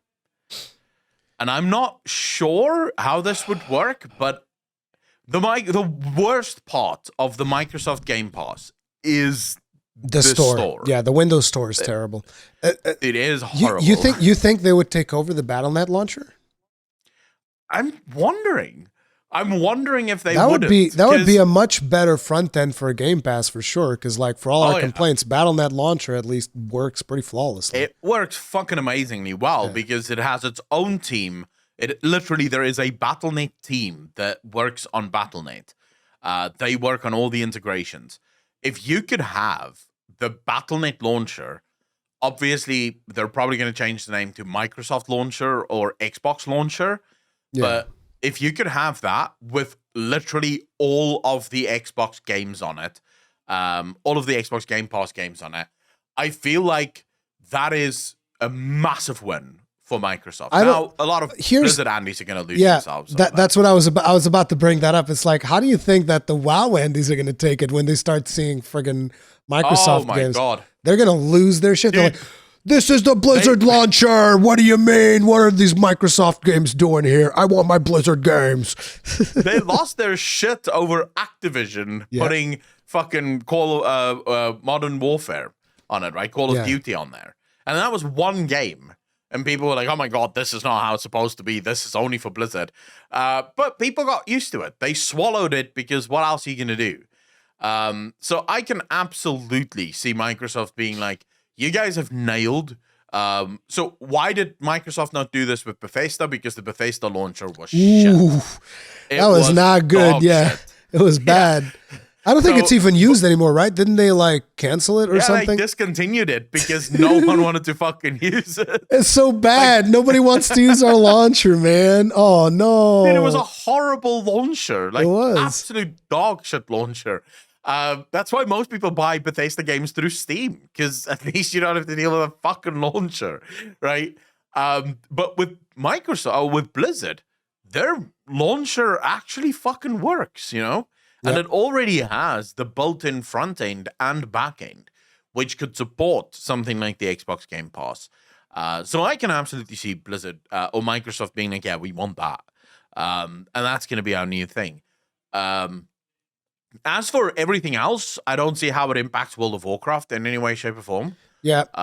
Not for Dragonflight, at least. If it impacts anything, it'll be the next expansion. So Dragonflight is still just straight up on Blizzard. So, for example, Elder Scrolls Online isn't on the Xbox Game Pass for PC. It's on the Xbox Game Pass for Xbox, but not for PC. That's so weird. I'm pretty sure they're just not going to have it on the Xbox Game Pass. WoW isn't coming to Xbox Game Pass. Unless it goes to Xbox, right? Unless the game becomes console. Which they can do, and I think it would be a pretty big win for WoW to be able to go to console. It's just like I feel that a lot of MMO developers, they're hesitant to steal the Final Fantasy XIV gamepad thing. It's like they should just steal it. Like Yoshi P has even said, there's a reason why I didn't patent this. I didn't patent this so that you could steal it. So please steal it. Yeah. Stop making it. I know a lot of people fucking love it. Yeah, dude, it's like, seriously, stop trying to reinvent the wheel. Because like I tried playing WoW on a controller before I came back for Shadowlands, and it was atrocious. It was so bad, dude. Like nobody plays the game like that. You're insane. It was terrible. It was complete, and you needed external add-ons, and it's like, look, just copy what Final Fantasy XIV has done. It's easy, it's simple, and it works. I think so right now, of course, controller support sucks for WoW because it's not actually a focus. Controller support was simply added for the few weirdos that want to play with a controller. Yeah. It is optimized for PC. It's optimized for mouse. I see how it is. You are a weirdo if you're playing games on a console, on a PC with a controller. I'm sorry. But you have the superior method of playing video games, mouse and keyboard, and you opt for playing an inferior peasant product like a controller? Sure thing. Especially for Japanese games. Go play Dark Souls 1. I hear it's great with mouse and keyboard. I played it with mouse and keyboard. Yeah, I hear it's great. I bought the controller exactly for that game. There you go. And then realized halfway through, I don't know how the fucking controller works. Like, I don't know where the buttons are. That's my issue. So I have this fucking controller, right? I have this controller, which is the one that I bought. And I don't know where the buttons are, right? So it wants me to press X. I have to look down and go, oh, that's X. And then like kind of go, and then I have to be Y. Oh shit, that's where that is. It's now listen. Like it's a foreign object. So let me tell you something. You show that controller on screen. Show the faceplate button. So you see where your X is? Your X is over there. Now watch this controller. This is the Switch controller. Look at where the X is. It's on top. Yes. Now look at your controller. Why is it weird? Wait, every controller has its own fucking scheme? Dude, fuck this game, man. Fuck this noise. Like, you want to know what's cool about a fucking, you want to know what's cool about a keyboard? All keyboard buttons are at the same place. No, they're not. You've never seen an AZERTY layout? Dude, who the fuck uses that shit? Like, French people. No one normal. Yeah, the French aren't normal. Who gives a fuck about the French? Jesus. Like, the French just want to be difficult and different because I remember when I would visit my family in France and I would like go to their computer and I'm like, what the hell is this? and my cousin's like, what's the problem? I'm like, the keys, they're in the wrong place. And she's like, no, it's an AZERTY keyboard. And I'm like, it's a pile of trash. What the hell is this? They can go fuck themselves with their AZERTY or whatever. QWERTY is the only one that matters. It's the only one that should be used. I have the same feeling about a lot of the European countries and their butchering of the fucking alphabet, adding extra letters because we're so fucking cool. Even though the extra, like, not even letters, you can't call them letters, they're symbols, right? But the extra symbols sound exactly the same as the original letters in the alphabet. Why don't you like my Cyrillic, bro?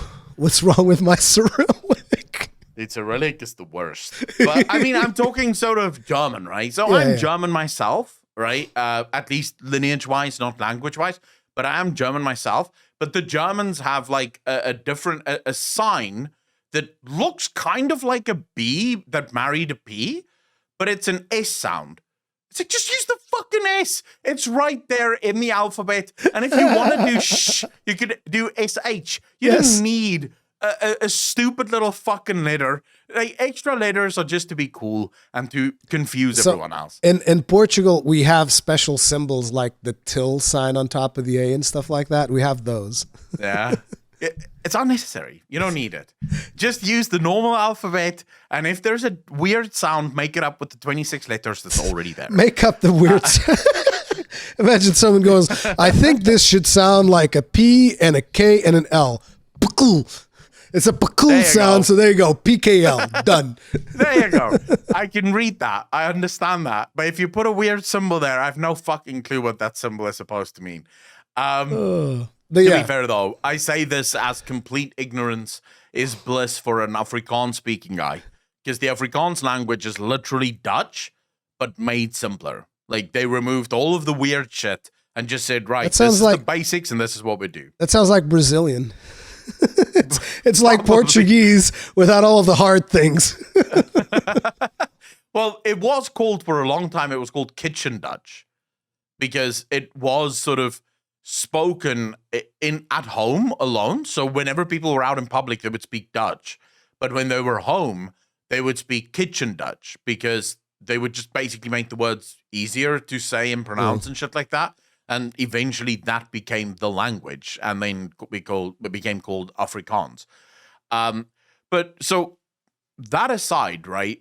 If Blizzard announced that World of Warcraft is going to console, I think that's where they'll have to put a lot more effort into controller support. Yes. Right? And that's where probably borrowing from Final Fantasy and going like, yeah, okay, let's do this. I think it's definitely worth it. I think it would definitely be worth it for them to have it on console because, again, it would expand the player base.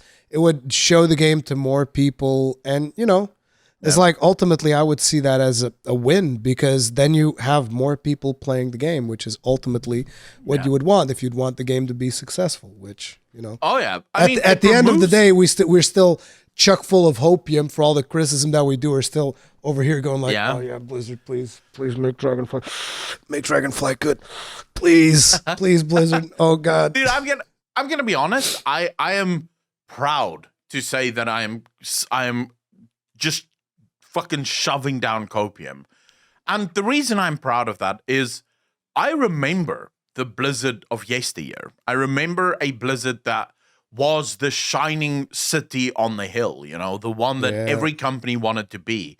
And I believe that Blizzard can be that company again. Obviously, scumbag monetizations of mobile games aside, I will forgive Diablo Immortal. I will never 100%. I will never forgive 100%. Diablo Immortal. No, never. But here's why I will forgive. But I'll never do World it. of Warcraft Dragonflight launches brilliant, perfect. It's just an amazing fucking game, and the cash shop is whatever, right? And Diablo 4 launches, and it is just fantastic. Then one can start saying, well, okay, Blizzard have figured out, look, it's very difficult to over-monetize PC games. So let's make our fucking bank on the morons that play mobile games, and let's just make good PC games, you know? Let's just make good games in PC, which I would be fine, because there are so many morons on mobile that is willing to, we both saw this, right? Yep. You look at the user ratings on PC, on Metacritic, it's the lowest rating game in the history of the world ever for video games, right? It's on 0.2 the last time I checked. So it is the lowest game right now in the world. But you go to Android and Apple, it's almost fucking 4 out of 5 stars. I think Android's been getting lower as well. I don't know what it is right now, but Android was dropping last time I checked. Diablo Immortal, Android to be rating. fair, I'll check it real quick, but yeah. Anything higher than a 0.5 is too fucking high. Yes. It's too high for that game. It's at it's at 3.7 right now. So actually it's stabilizing. Yeah, it's stabilizing at 3.7. It's still too much. It's way too much. Way too much. But 3.7 means it's a good game. It's above average, right? That's what, out of a 5 scale, that's usually what it means. There's more people that is giving it 5 stars than there are people that's giving it 1 star, right? And so mobile people fucking deserve this bullshit, quite frankly. They do.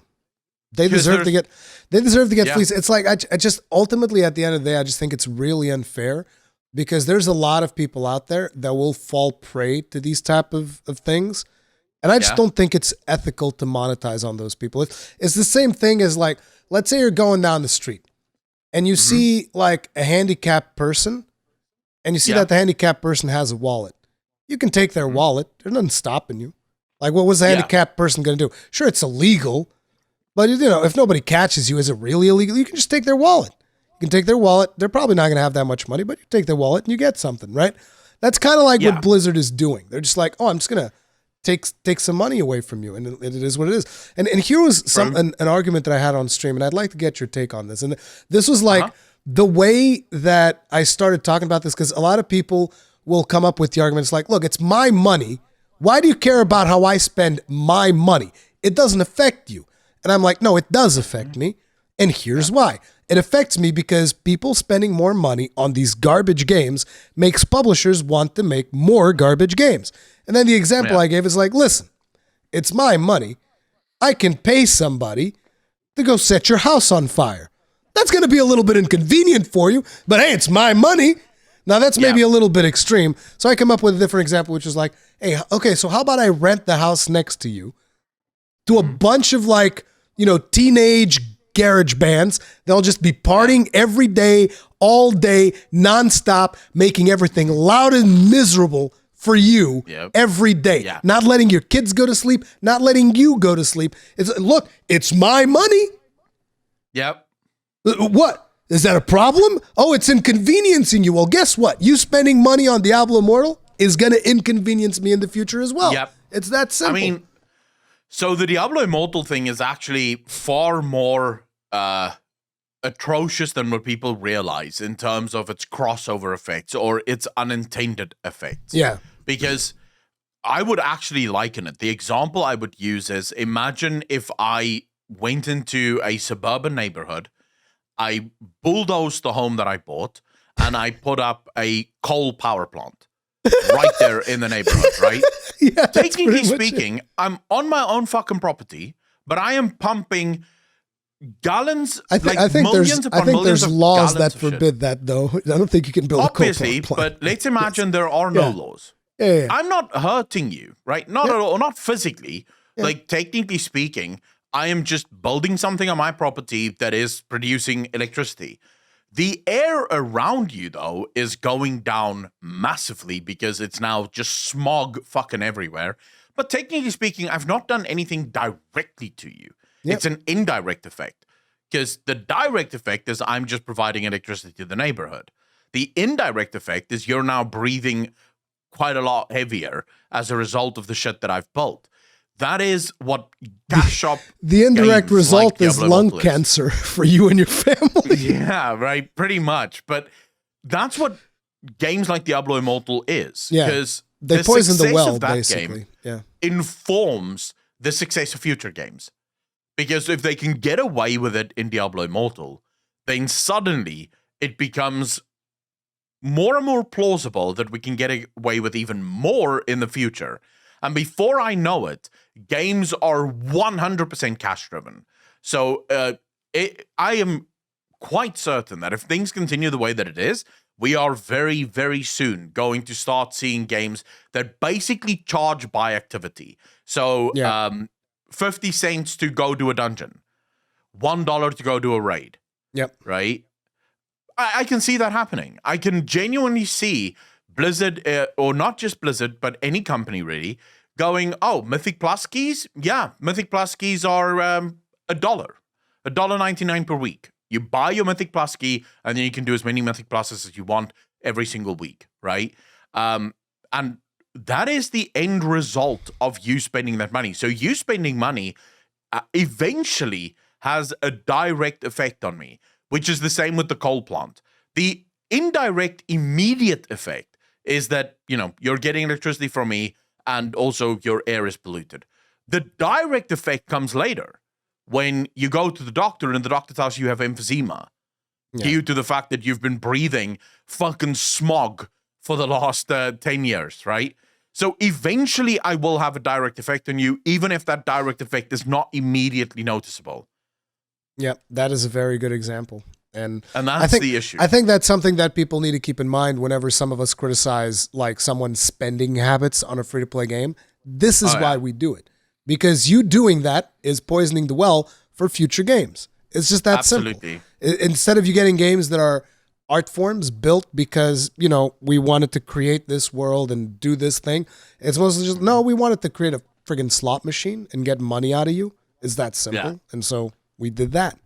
And it's disgusting.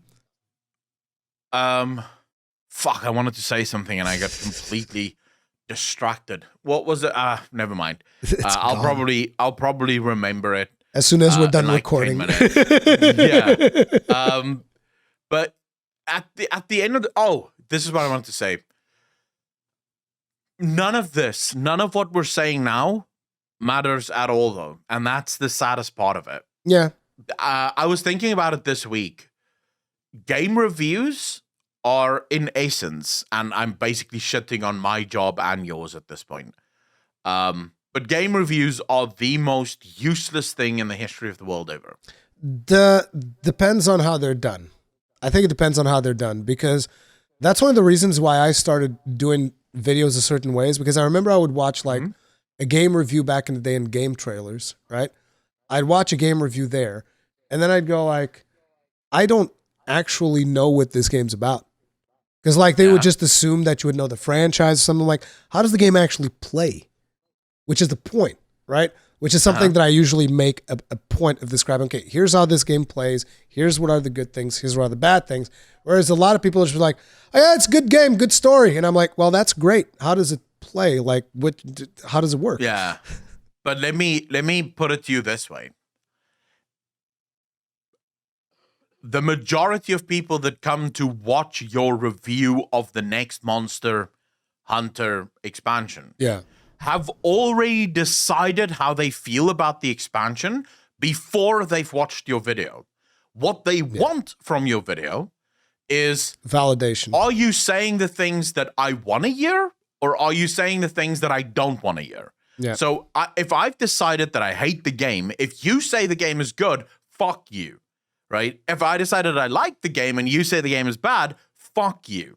Yep. Right? So game reviews have effectively become, are you saying what I want to hear? Which is what I see on YouTube all the time. I'll make a video criticizing something, and the usual suspects will be in there going, oh my God, this is such fucking trash. You clearly don't know anything about the game. And then they just spout off like a bunch of hate cannon bullshit. Dude, right? There's still people that say that I don't know what I'm talking about with Diablo Immortal, despite the fact that I finished the game and went through the trouble of hitting Paragon 1 to see how the Paragon system worked. And I did everything, and people are still like, you have no idea what you're talking about. I was like, okay. Like for instance, I had a comment tell me, well, why are you saying that the game's not challenging? How far did you make it into challenges? I was like, what the fuck does it matter? I played the game all the way until max level, and I wasn't challenged once.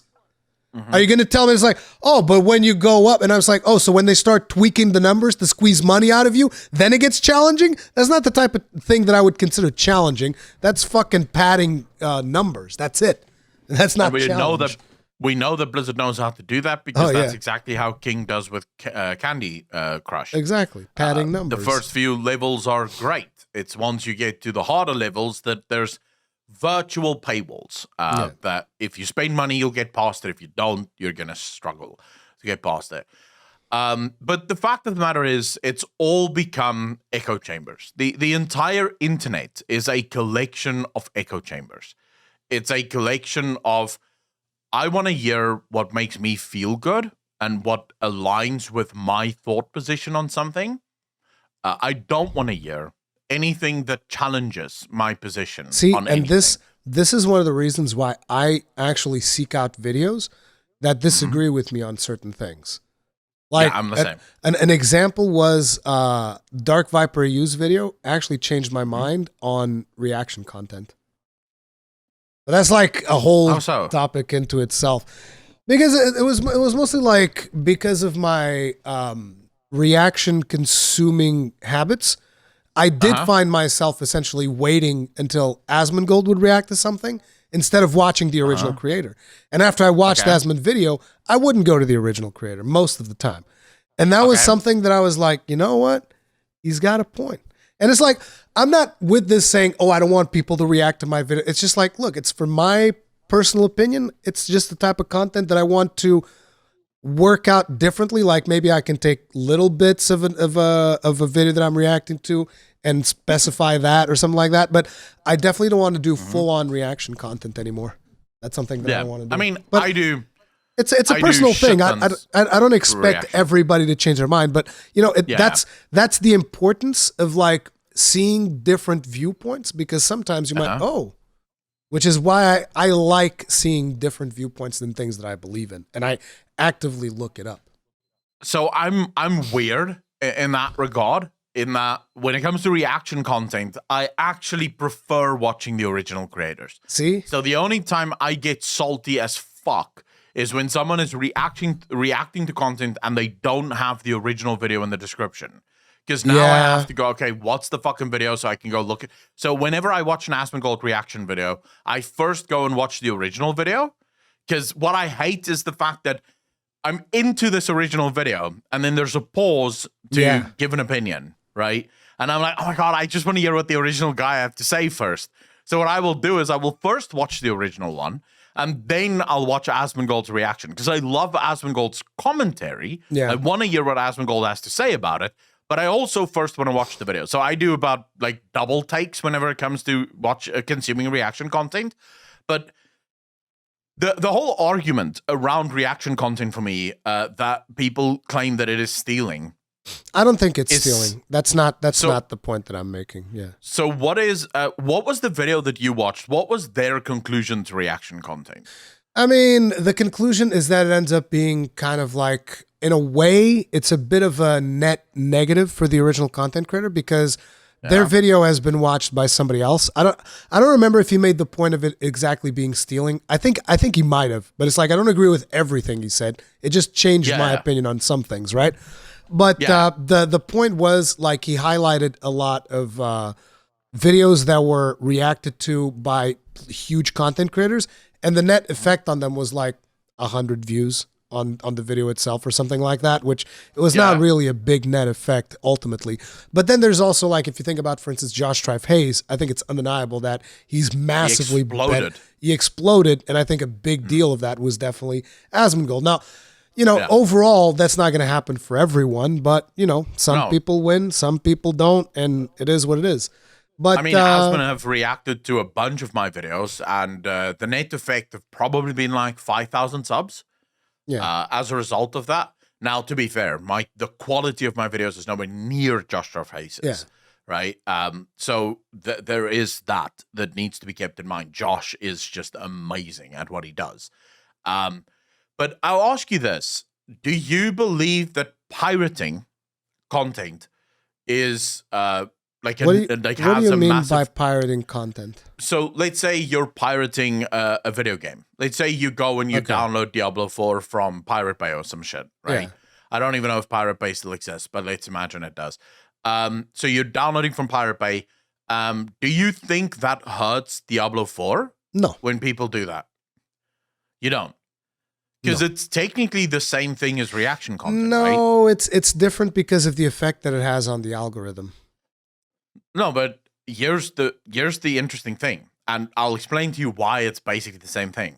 In terms of being the same, one person bought the game, cracked it, and then gave it to a bunch of other people. So it's basically one person watching the video and a bunch of other people watching the video via that one person. Obviously, those views do not count towards the person being watched.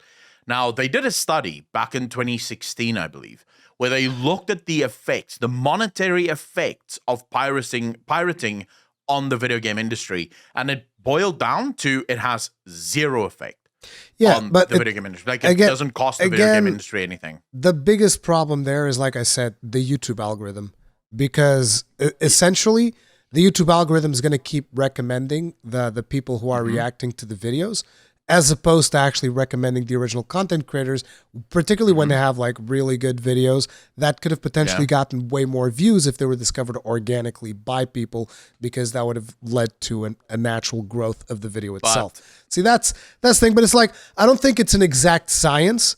It's like I said, it just kind of changed my mind due to my own consuming habits, where I'd be like, I don't actually go and watch the original content creators. I never do that. I watch the reaction video and as a matter of fact, it actually got me to watch videos that I will see recommended reactions to. Now I actually tend to go and watch the original creator instead. It's a weird thing, but like I said, I'm not like taking a stance against reaction content or anything like that. Quite the opposite. I'm more than happy for people to react to my videos. I've even said in the past, anybody that wants to steal my shit, you can take anything you want. Just don't directly re-upload it. Do whatever the hell you want with it. I don't care. I've always had that stance on my videos, and it's pretty much the same. I don't care. But it's just, again, it's a personal thing, because I also felt like, as a creator, I was getting lazy. I'm just like, let me look up a couple of videos to react to. Okay, I'm going to react to this, and this. Then I'm going to slice it up, re-upload it.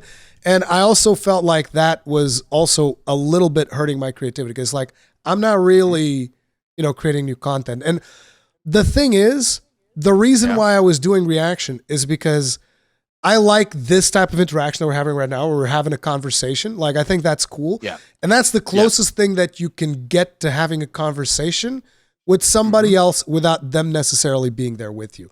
That's the aspect that I was kind of like exploring, right? Okay, this person's saying this, here's what I would say, except there's no back and forth, which, But that's one of the reasons why I did it. Because like, I'm never going to have a conversation with Asmongold, most likely, so it's like the closest thing I can get to is reacting to one of his videos.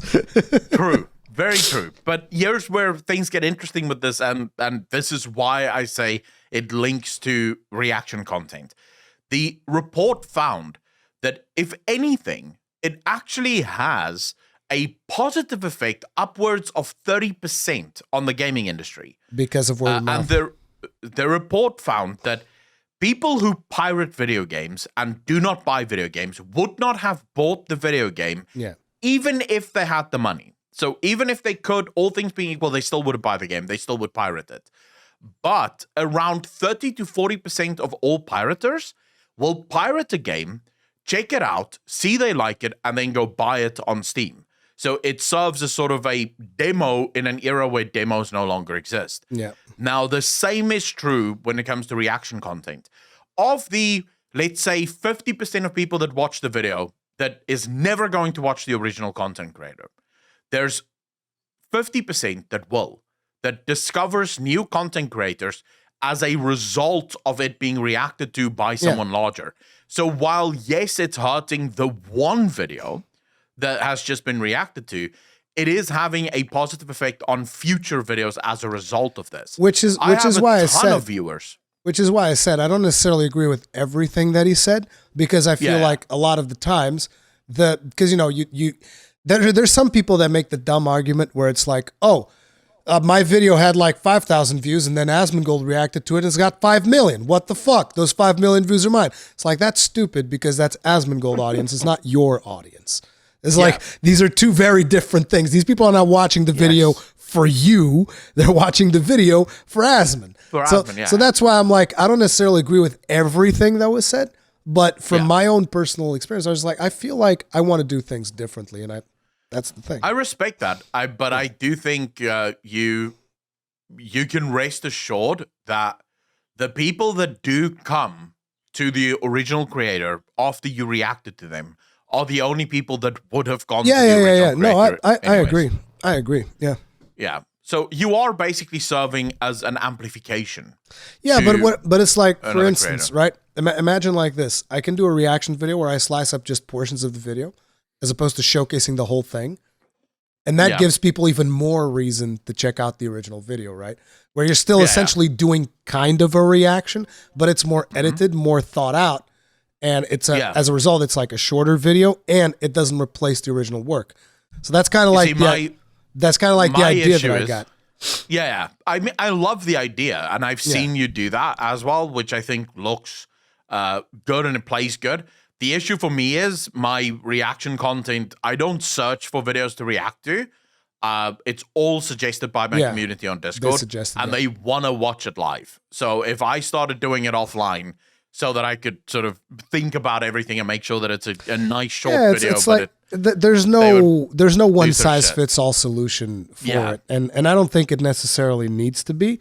I think it's just every creator should have their own take on it, and I don't think it should be like forbidden or anything like that, because it's like it's different content styles. It is what it is.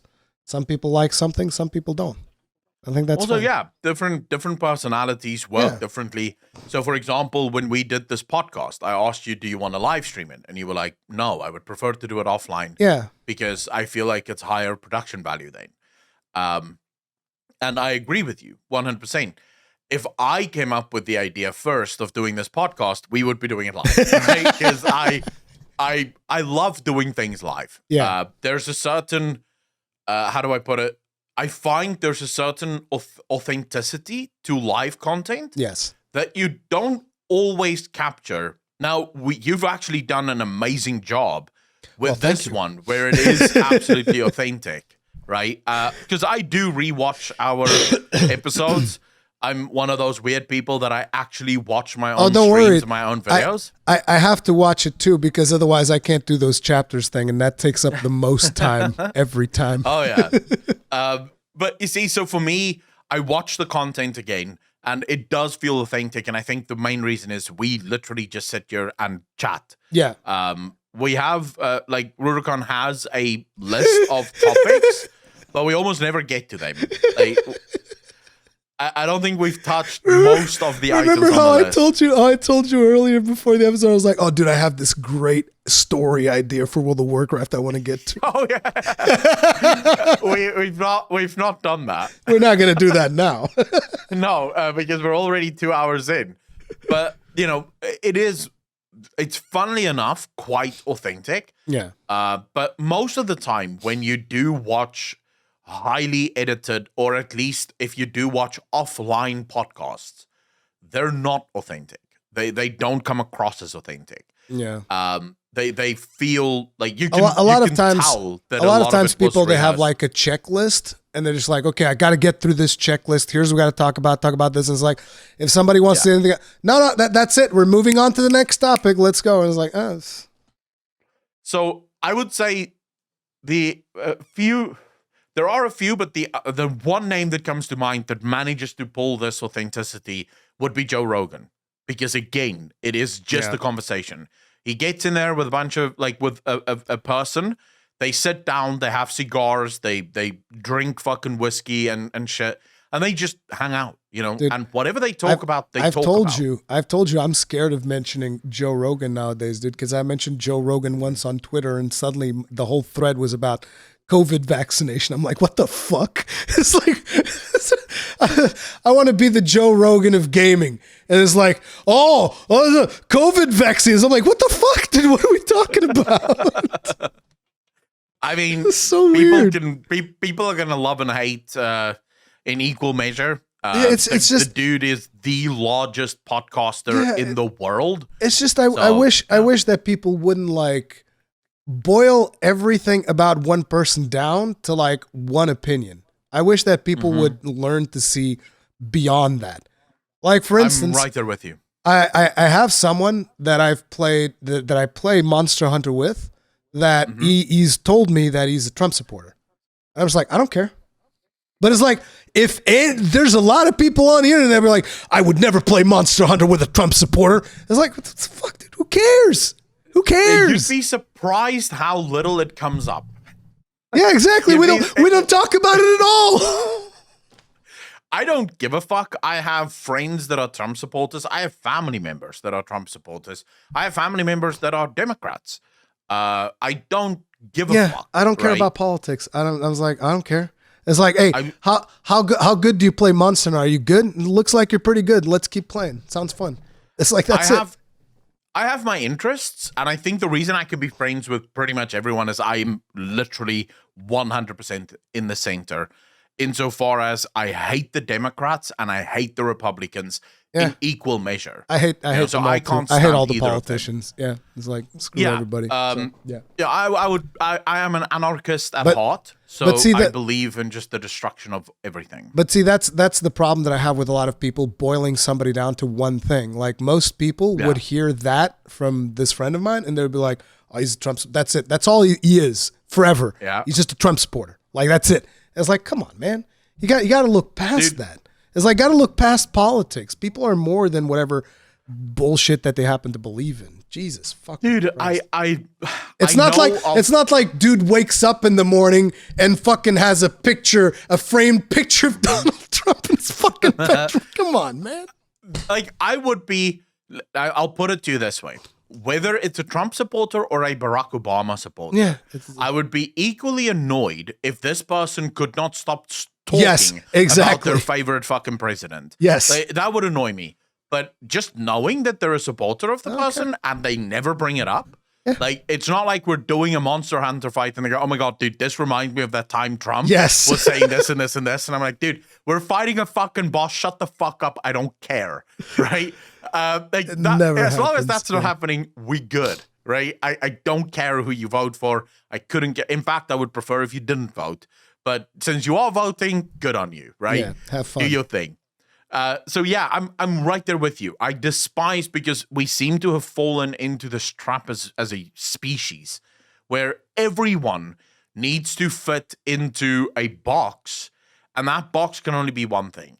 So you can't be multiple things. And in a way, I feel like, this is what governments intend for people, is they want to divide people into groups that are constantly warring amongst each other, as opposed to just like trying to coexist and see eye to eye. That's what governments want. They want you spread and friggin' divided, because that way you're more easily manipulated, which is... Exactly. If we're fighting each other, right, we're not fighting them. Exactly. We don't know what the fuck they're getting away with. They can do pretty much whatever they want because, well, fuck it, right? And that's the part that a majority of people will not look at. They'll just look at whatever happens to be the opposite of their political belief or whatever. I mean, we're arguing about such bullshit these days, dude. Yes. Like, such bullshit. And I'm just sort of getting to a place where I'm going, is no one realizing that someone is lying? And it's most likely everyone. Yes. Like, everyone is being lied to. Whether you're Democrat or Republican, you're being lied to about different things. And all of those lies are meant to do one thing. Keep you focused on the lies so that they can do pretty much whatever the hell they want.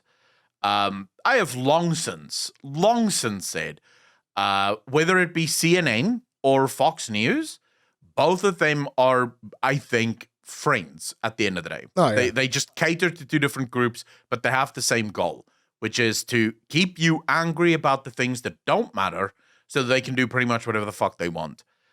It's like, it's basically, governments treat you like mushrooms. They keep you in the dark and feed you shit. 100%. We're mushrooms. 100%. We're all mushrooms. This is from a movie. I don't remember which movie it was, but this is from a movie. I saw this in a movie somewhere. I didn't just come up with that analogy. Okay. So I'll give you a quick example, right? The whole gay debate. Most people I know, and I know a lot of people, have no problem with gay people. Most people I know do not want to kill gay people, do not want to lynch gay people, beat them up, or anything like that. I know people that feel uncomfortable about the issue. People in my family that is uncomfortable with homosexuality, but they don't hate gays. Not at all. They would never be okay with beating up gay people or anything like that. Yet, you watch the news, and it's like, oh my God, there's one half of the country that wants to kill all the gays, and another half of the country that wants everyone to be gay. And it's like, well, actually, I think most normal people couldn't care less. Yes. I think most normal people want gay people to be as gay as they can be. I think straight people to be straight as they can be. I think one of the interesting things is like how whenever you get to June and there's everybody starts putting rainbow and stuff in their profiles and stuff like that. And the first thought that always comes to my mind, I'm like, so June is the month that you choose where you will respect these people. I'm just like, I just try to respect gay people all year long. I don't. And by gay I mean LGBT, trans, whatever, all the things. I just try to respect everybody and treat everybody as I would like to be treated. It's just that simple. My fundamental rule is this: I couldn't care less how many dicks you want to suck in a day, as long as you don't shove those dicks in my mouth without my permission. We good. Yeah. Like, as long as you and your boyfriend don't fuck on my bed, we good, bro. Like, I don't care that you two want to fuck each other. It's all good, bro. I'm pretty sure you have a loving relationship, and I'm happy for you. Right? Exactly. So as long as, that's my one rule in life. If it does not directly affect me, I don't care.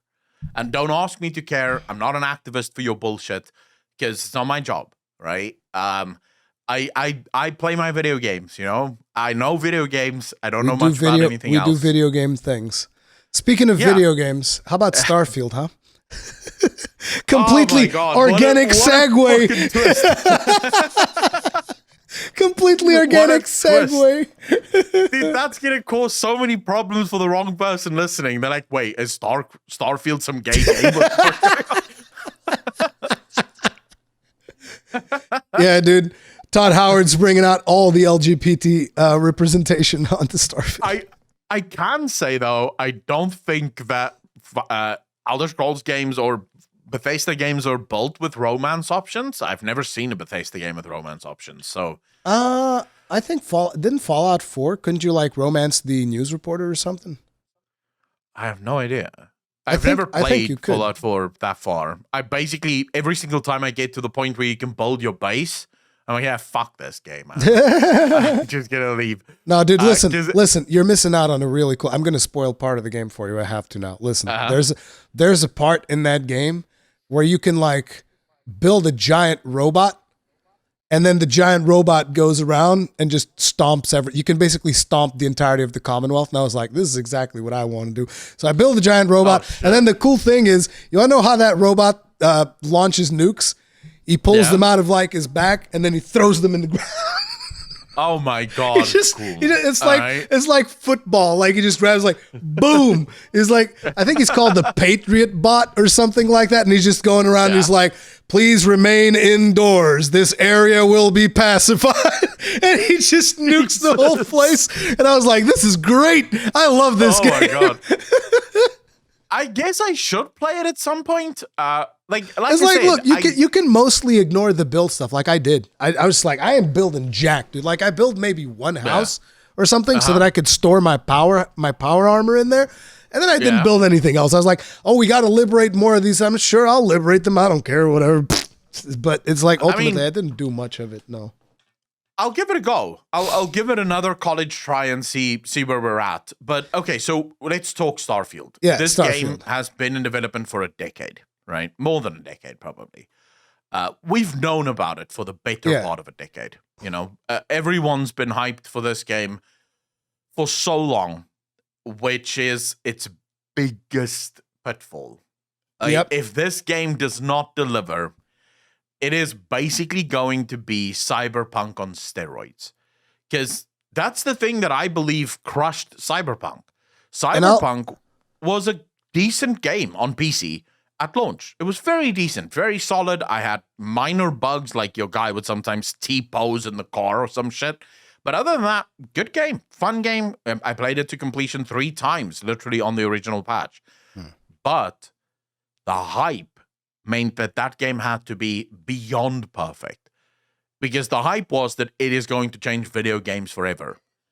Starfield is the same thing. It is going to change what space games can be forever. Now, is it? That's what people believe, and that's the problem. I don't know about that.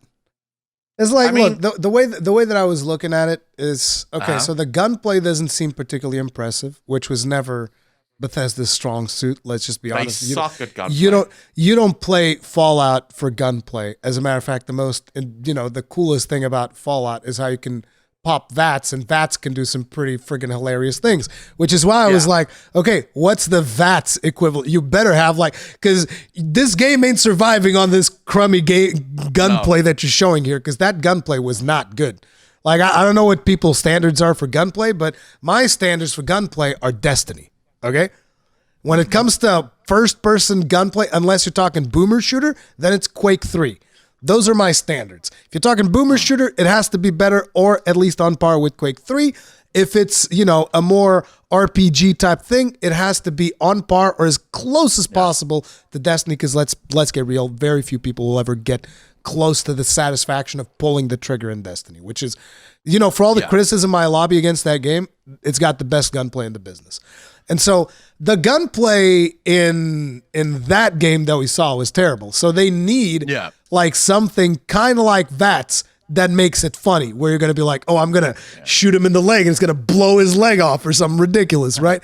That's what you need in that game, I feel like. And they didn't show anything like that, and I'm concerned.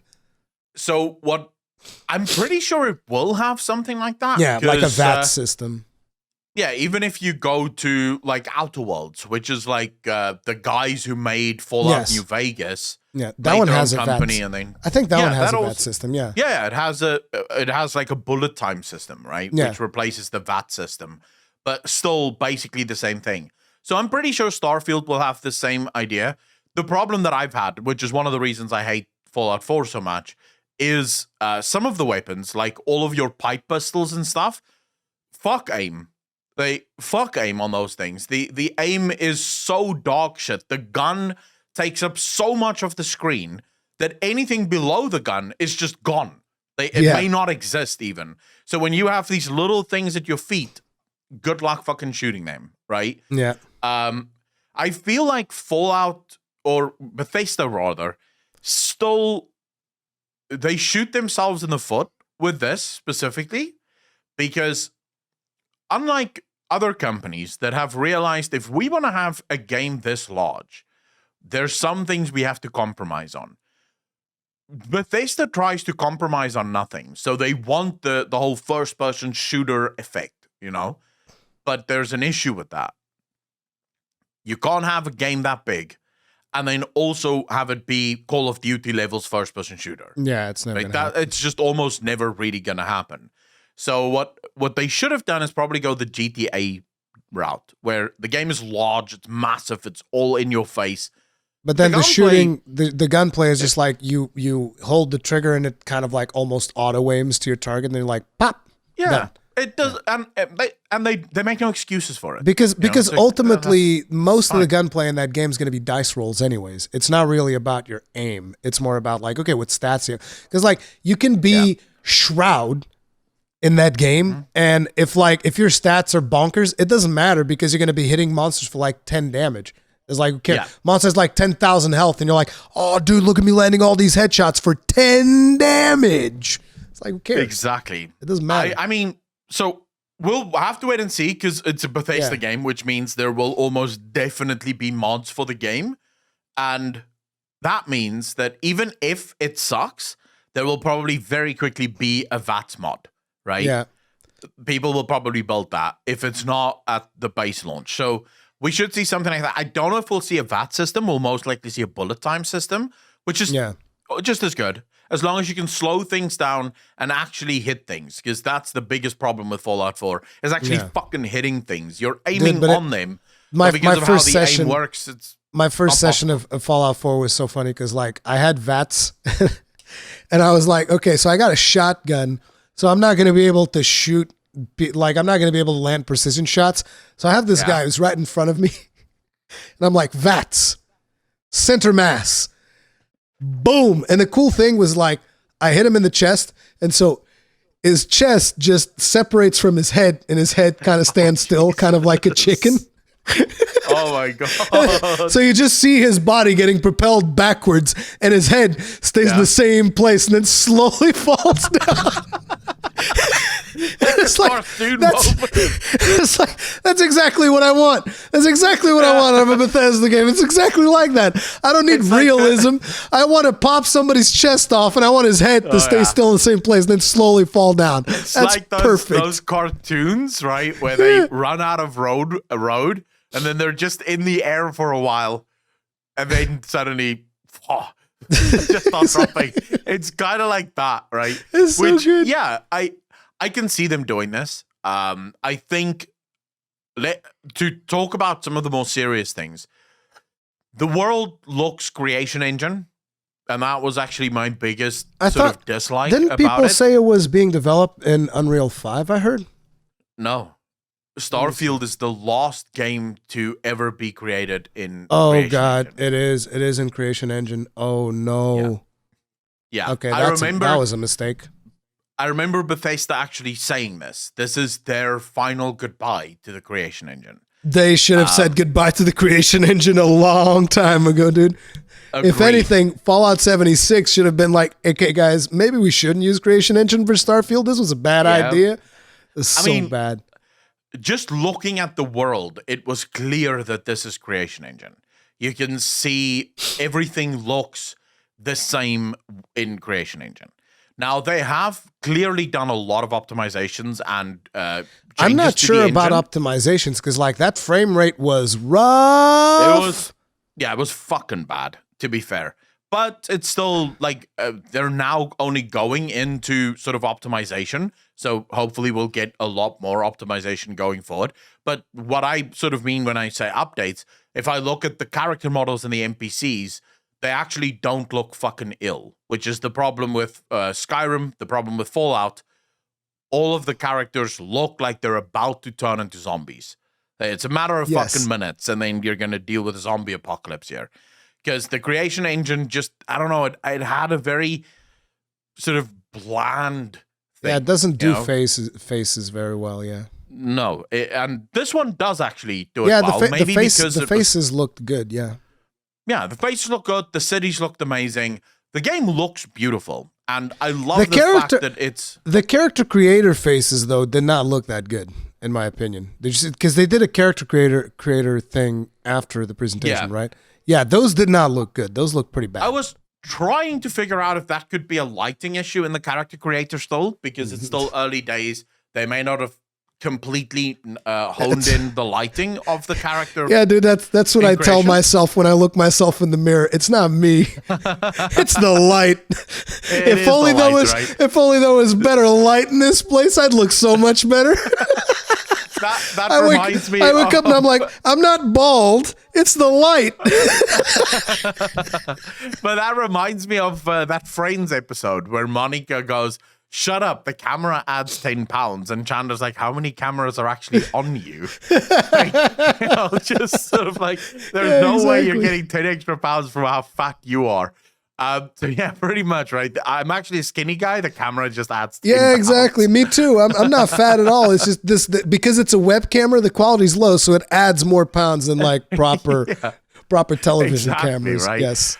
But so from a story perspective, I'm really looking forward to it. Bethesda have always had incredible stories. Even though Fallout 76 was a complete dud on launch, I've spoken to people that have kept playing it and actually say the news stories for Fallout 76 are fantastic. Which, by the way, just as a quick side note, it does appear as if Fallout 76 is the final Fallout game from Bethesda. It seems like that's going to be their new sort of Fallout franchise. Yeah. However people want to feel about that, we'll wait and see if they can salvage it at some point.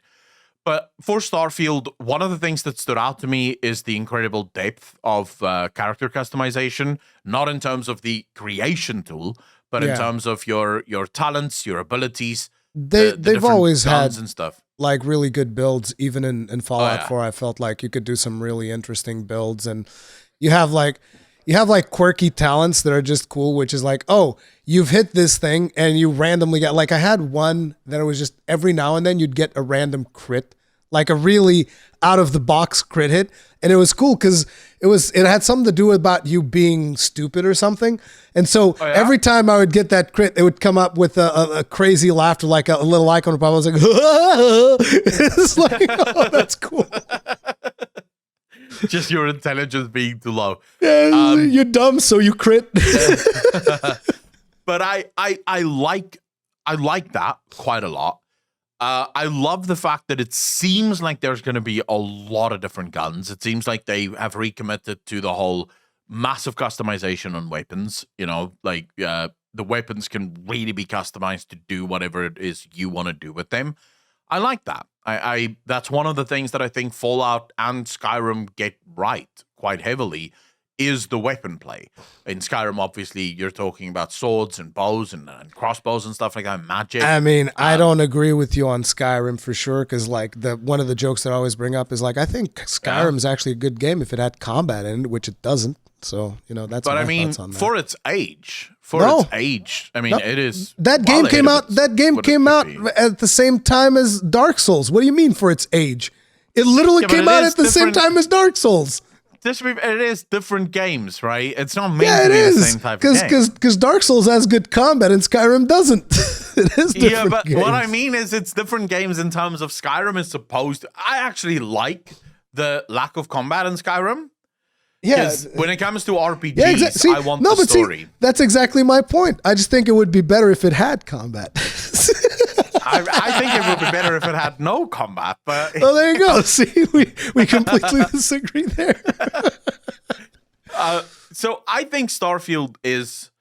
I think it's going to be good. So if they can nail it. So let me tell you something that you haven't mentioned yet, and it was the thing that got me most hyped. Because like what you've talked about so far, I'm like, okay, so all of these things, these are things that I did back in Fallout 4, and they weren't particularly exciting, with the exception of potentially some of the stories and stuff, and like, you know, some of the messed up stuff that can happen. Like, sure, some of those can be interesting, but you know, the actual gunplay and stuff, I'm not super excited. Like I said, what I like is VATS and weird shit happening when I happen to pop something like, oh, I blew up this guy in this way, or, you know, just random events happening. I think that those are fun, right?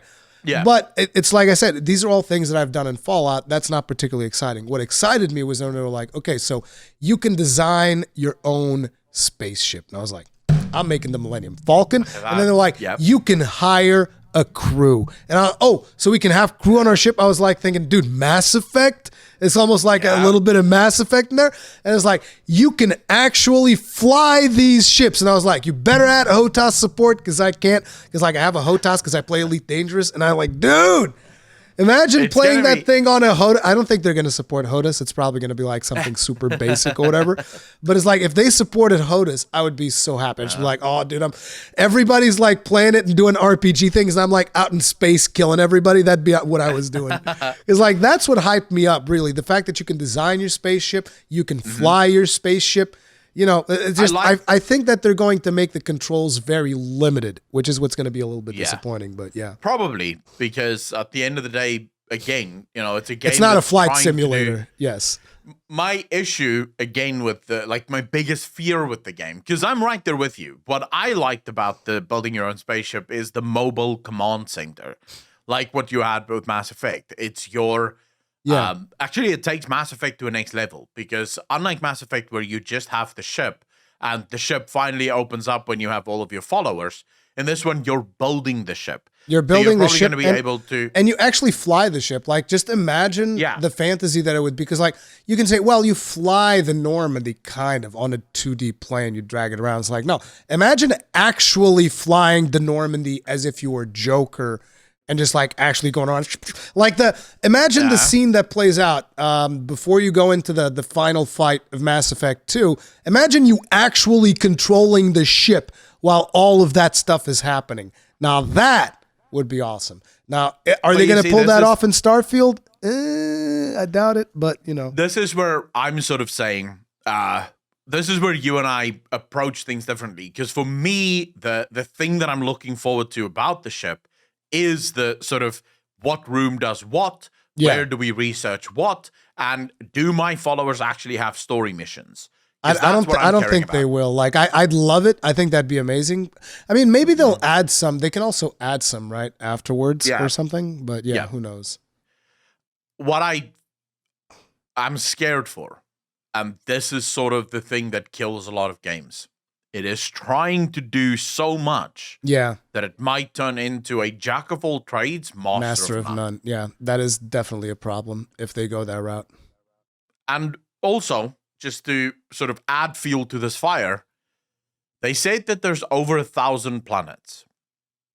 Mark my words that 95% of those planets are barren fucking wastelands with sort of rinse-repeat quests on them, purely to say we have 1,000 fucking planets. Because there's no way you put content on each one of those. I can tell you right now, for instance, if you think about Elite Dangerous, which is a 1-to-1 representation of our galaxy, and it's like, I can tell you, hey, look, man, people have only explored, I'm going to throw out a number that's going to probably be a lot higher than what people have already explored, but I'm just going to say people have explored less than 5% of the planets in Elite Dangerous. And that is like being super high, because like last time that I played it, it was about 2%. So I'm just like exponentially increasing it. People have explored less than like 5% of the planets in Elite Dangerous because, you know, it's mostly procedural generated stuff. You know, there's some of them that are actually manual and they put some content in it, but it's mostly procedural generation. So it's whatever. Exactly. It's kind of like, it's like No Man's Sky. Yeah, sure. There's a million planets. Do they all matter? No, not really. That's my thing. That's what I'm taking away. My biggest takeaway is I would have preferred if they focused on 2 or 3 planets full of story. Like just full of fucking content. Kind of like 2 or 3 planets. Outer Worlds in a way, which is interesting because Starfield feels like it's almost inspired by Outer Worlds at this point. In many ways it does. Where Outer Worlds made their game a lot smaller. Remember, they didn't have the budget to work with, so they couldn't do a full open world Fallout level thing. But they are doing they did DLCs, and Outer World 2 promises to be much larger because now they have Microsoft money behind them, right? So Outer World 2 may be the full open world experience that people have always wanted from a game like that. I would have preferred if they sort of went Starfield. We have one planet that's fully explorable, right? So the whole story for the first one planet. I think I would want like 10 planets so that you'd have a reason to fly around in space, right? You fly around in space going from planet to planet, and then you can kind of like have encounters along the way and stuff. I think that'd be cool. Yeah, but what I meant was one planet is like the full story, massive, the whole planet is explorable. Then you have, say, they take 10 planets that is, it has side missions and stuff on it, and like things to discover, not really story things, but like maybe ruins that you can sort of visit and maybe some puzzles that you can solve, stuff like that. 10 planets. But then for a DLC to Starfield, we're going to add another planet that adds more story. So now you have 2 full story planets, as well as maybe another 10 planets. So take it slower and then build up this feel of massive, space exploration.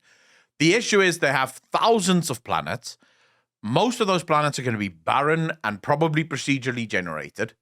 Because you bet your ass, they did not fucking develop from the ground up 1,000 planets. Yeah, that ain't happening. They did not do that. Especially on the creation engine. Oof. Yeah, there's no way that they did that. So they basically made like maybe 4 planets, right, with assets for 4 planets, and then an AI just sort of generated 1,000 of those fucking planets, just mixing things together, right? And it's going to be interesting to see what mess that created for some of those planets. But there's also definitely not going to be enough story for 1,000 planets. There's no way. So a lot of those planets are just going to be filler. So there's a base. You go clear out the base for some resources, get in your ship and fly away. Yeah, then there's another base. Like clear out the base. So basically, it's just gameplay loops that's going to repeat itself. Which is kind of like what you have in Elite Dangerous. On a lot of planets, there will be like bases and stuff like that. Sometimes the bases are even generated when you pick up a quest, right? Like you'll pick up a quest and they'll dynamically generate a base and a planet for you to go and take out or something like that. So yeah, they're not even there unless you pick up the quests. I played a game. This was long ago. Not long ago, actually. It was like a year ago. I can't remember what it was called. But this game would have you go back to the same fucking location, like literally the same place on the map, the same building on the map for different quests. So one quest sends you to take out the black mambas, right? You kill them. Then the next quest sends you back to the same building, but this time the red tigers have taken over. And now you're killing the red tigers. All of the mobs are in exactly the same places. They just have different colors on them. This is basically what Starfield is going to be, as far as I'm concerned. I mean, again, we hope it's not. This is what we would expect for those 1,000 procedurally generated planets. Like, there's going to be a couple of them that won't be, which are like the important ones for story, but a lot of them are going to be just like that. I'm curious to see how bold they will be in terms of like not guiding players to certain things, where players will be able to find like hidden things, like I've told you about how Elden Ring has full-on zones that most players will never see. Like I'm curious if Bethesda's going to have the balls to let something like that be.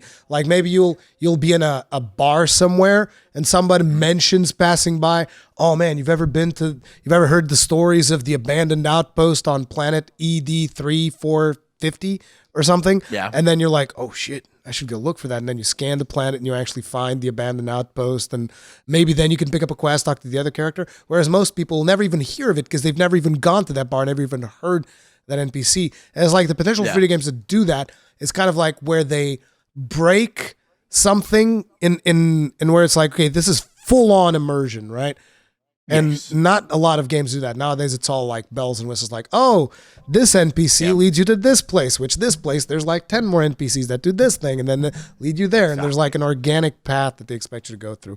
I'm hoping Starfield breaks that, but, you know, I'm not keeping my hopes up because ultimately it's Bethesda and, you know. You see, the problem is we've fallen into a place in video games where it's cool to tell people we have 120 hours of gameplay. Yeah, but is it good gameplay? The thing is, give me 9 hours of jam-packed fucking awesome gameplay, like over 100 hours of mostly irrelevant, like I remember, boring gameplay. I remember this was back in the PlayStation 3 era, where there were 2 games that came out around the same time. I don't remember what the second game was, but one of them was Vanquish.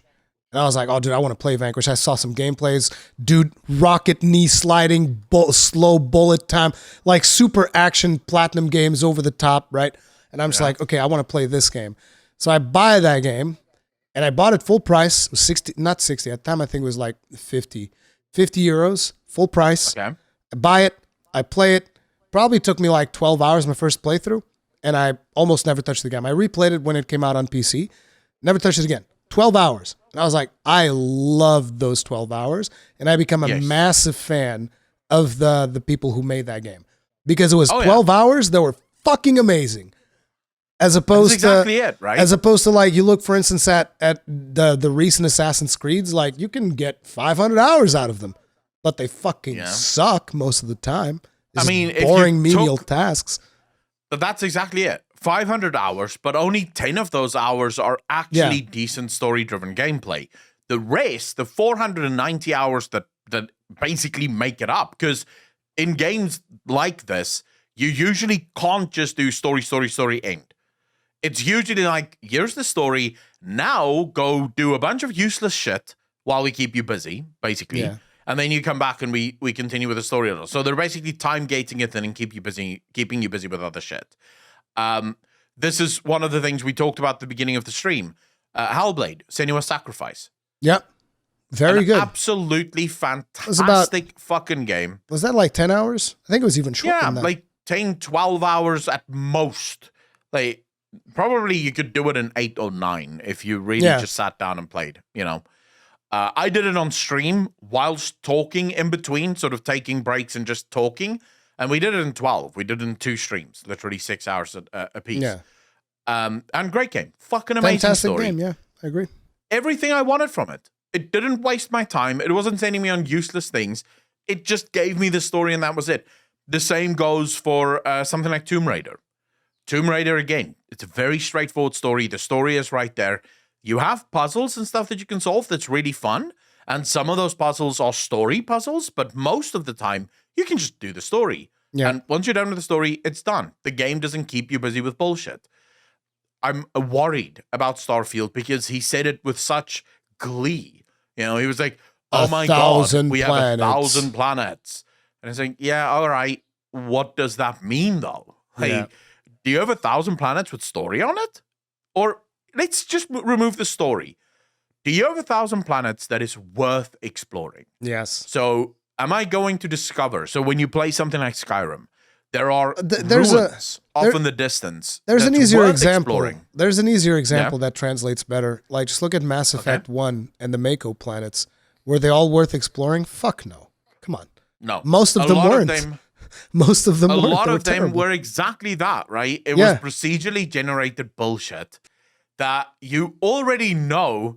Like, you land on the planet, there's 3 points of interest that you can go to. 2 of them is just minerals that you're going to unlock. And then the third one is a fight with a Thresher Maw or like a Cerberus base that you have to take over. And then that's it, you know? That's it. That's the fucking planet. I did all of those planets, by the way. I did 100% playthrough. Jesus Christ. And it was fucking torture, but I wanted to do it. I wanted to do it just once, do a full-blown 100% playthrough. I will say, though, it was a fuck ton better than my 100% playthrough of Mass Effect 2. Because in Mass Effect 2, you don't even have the Mako planets. On Mass Effect 2, it is literally just scanning every single fucking planet. And I did it. I scanned every single planet for all of its resources. They depleted every single one of them. That took weeks. That is wild. Weeks. I didn't do that. Screw that. I wanted to do it. I wanted to see if I could, right? And by the halfway through, I hated my life with a fucking passion, right? But I 100%ed. Mass Effect 1, 2, and 3, all of them 100%ed. And I feel proud that I did that, mainly because, you know, I love that game. It's like one of my favorite games. It's a really good game for sure. Yeah, but again, those were completely optional. You never had to do them if you didn't want to. Yeah. The question is, will Starfield be the same? Is it 1,000 planets that is completely optional? The story is the main driver. You have to basically, because this I wouldn't mind. If you have to take detours from the story, but you choose to. So if you want to go to those 1,000 players, you choose to leave the story mainline and go to these 1,000 planets. The story wants you to go here, and you're going to go there. But you choose, no, fuck it, I go there, and I'll go see what's on there. If that's the case, all right, cool. Doesn't matter, you know. Some people are going to explore the planets. Other people are just going to continue with the main storyline. Yeah. So we'll have to wait and see, right? We'll have to see what that is like, but yeah. The other one is the base building that really excited me. That was base building as well? The second I saw shipbuilding, that was the only building that stuck in my mind. It's like, yep, shipbuilding. I want to build a ship. So hells yeah. You can build your like outposts, as many outposts as you want on as many planets as you want. And these outposts will also do things like research, collect resources, things like that. So you go and you can again hire people to keep shit going for you there. So you have outposts that you can put up on these planets to harvest resources that you can then use to obviously build stuff and whatever. So it's going to be like that part of it is going to be really cool. And maybe that's where the 1,000 planets come in. So you can sort of, the planets is more a resource that you use in order to build better weapons or, build better armors and shit like that. Which would make sense with what they did for like outposts and stuff in Fallout 4, I think. Yeah. Yeah, I think it's going to be pretty much the same. So we'll have to wait and see. Ultimately, I think it was a great week for video games. I don't know, dude. I felt like there was maybe too much filler. I mean, to me, it's been a great week for video games now that I've seen the Capcom showcase, because that one friggin' delivered. But I feel like there was maybe too much filler on both Games Fest, and even on, I feel like there was still some filler in Microsoft's one. It was not as bad as the Summer Games Fest. And yeah, I don't know about the other ones, because there was also Guerrilla Collective, Future, whatever, and yeah, there was also the PC Gaming show, but I never watched the PC Gaming show. So there's a couple of things that I'll point out just as a final moment before we end the podcast, because we're already fucking way long. We are. But there's games that I'm looking forward to would be things like Flintlock, Siege of Dawn. See, Flintlock was one of the ones that caught my attention as well. That's the one with the girl with the musket and the axe, and I was like, that looks cool. Although the animations, I'm like, this leaves a little bit to be desired, but it's probably like more in the AA range than necessarily AAA. So I'm like, I'm willing to make some concessions there. But Flintlock looked cool, yeah. What I took away from that game, it seems like this is Microsoft. So what I took away from the major Xbox Bethesda game showcase was that game in the Bethesda showcase, or was it in Summer Games Fest? No. Flintlock was in the Xbox game. Okay. Game show. Yeah. I have the website open for the Xbox Bethesda game show showcase.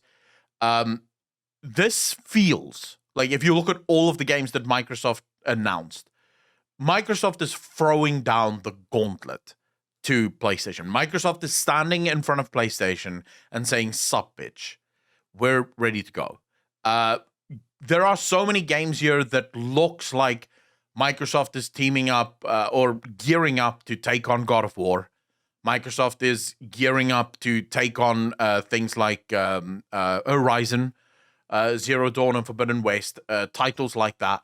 Redfall looked absolutely, like, I wouldn't say amazing, but it looked like a cool concept. Redfall is the team shooter killing vampires. Oh, right. I remember it. Yeah, I was like, I remember this Redfall game, but it didn't. It was mostly because I was thinking, like, you're talking about some Left 4 Dead type thing with that game, I think. And I was like, yeah. It might be fun for, we could probably, if that game launches, you, me, and some other creators could get together on Twitch and just play that for like a fucking session. But the game that I was most excited for, which I know most people won't be excited for, is the game called Aura History Untold, which is like a real-time strategy game. Oh, I know which one that is. Yes. Where you get to change history. Dude, real-time strategy every single fucking time, bro. Like, that is my jam. I am a huge real-time strategy fan. So really looking forward to that. Minecraft Legends, couldn't give two fucks. Your Frontier, didn't care. I'm trying to see, just going which one was the one these. that you called just now? Frontier what? Lightyear Frontier. That's the one with the robot, where you're sort of building your base. You're settling on a new planet, and you have this robot that you build. Oh, I remember. That's the friggin' tractor mecha. Yeah, I remember that. That didn't excite me too much. I was like, yeah, sure, it could be fun. It's like a No Man's Sky light almost for starters, but yeah. Exactly. Yeah. I could not care less. I guess something that a lot of people are excited for is the fact that Persona 5 or the Persona series is coming to Xbox. That was like the most hype moment of the whole presentation was Persona. I couldn't get through fucks. I've never played a single Persona game. You're missing out. Listen, you got to play Persona 4. That's available on Steam right now. Persona 4 Golden. It's friggin' amazing. I could just wait until October 21 and then it comes to Xbox Game Pass. Yeah, sure. But yeah, like Persona 4 is awesome. Persona 5 I never finished, but I was like 50 hours in. It's really, really good. So it's like Persona in general is just a really good franchise. Really, really cool. So here's where I would disagree with you on, like, or probably with everyone when it comes to the most hyped up moment of the entire Xbox game show. And it wasn't a game announcement. It was the announcement that Hideo Kojima is working on a fucking game exclusive to Xbox, bro. Hideo Kojima is like, if Yoshi P is a god in terms of like MMO design, Hideo Kojima is the father of Yoshi P. Like, I don't know about that. I mean, listen, I've never been the biggest fan. Like, I like Metal Gear. Sure, I think it's great. I think Hideo Kojima is a talented creator, but I've always been more about like other Japanese creators like Miyazaki, now Yoshi P more recently, and Ryozu from Capcom. Those are like my dudes. Dude, I'm a Hideo Kojima fanboy. You're like, a fanboy. Fucking, I loved Metal Gear Solid. I thought Metal Gear Solid was so ahead of its time. Oh, it Even was. today, the Metal Gear Solid franchise holds up 1,000% really well. Yeah. Right? It did things that most games at that time couldn't even dream of doing. And then playing Death Stranding just cemented that for me. A lot of people didn't like Death Stranding. I actually really enjoyed it.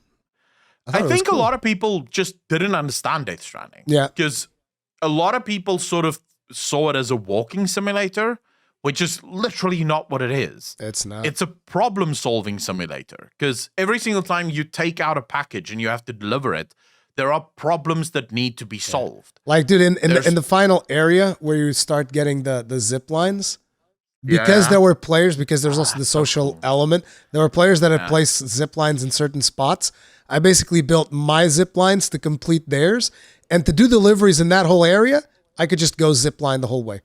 The whole way. Dude, I built a zip line network that would take me literally everywhere, and I was like, this is perfect.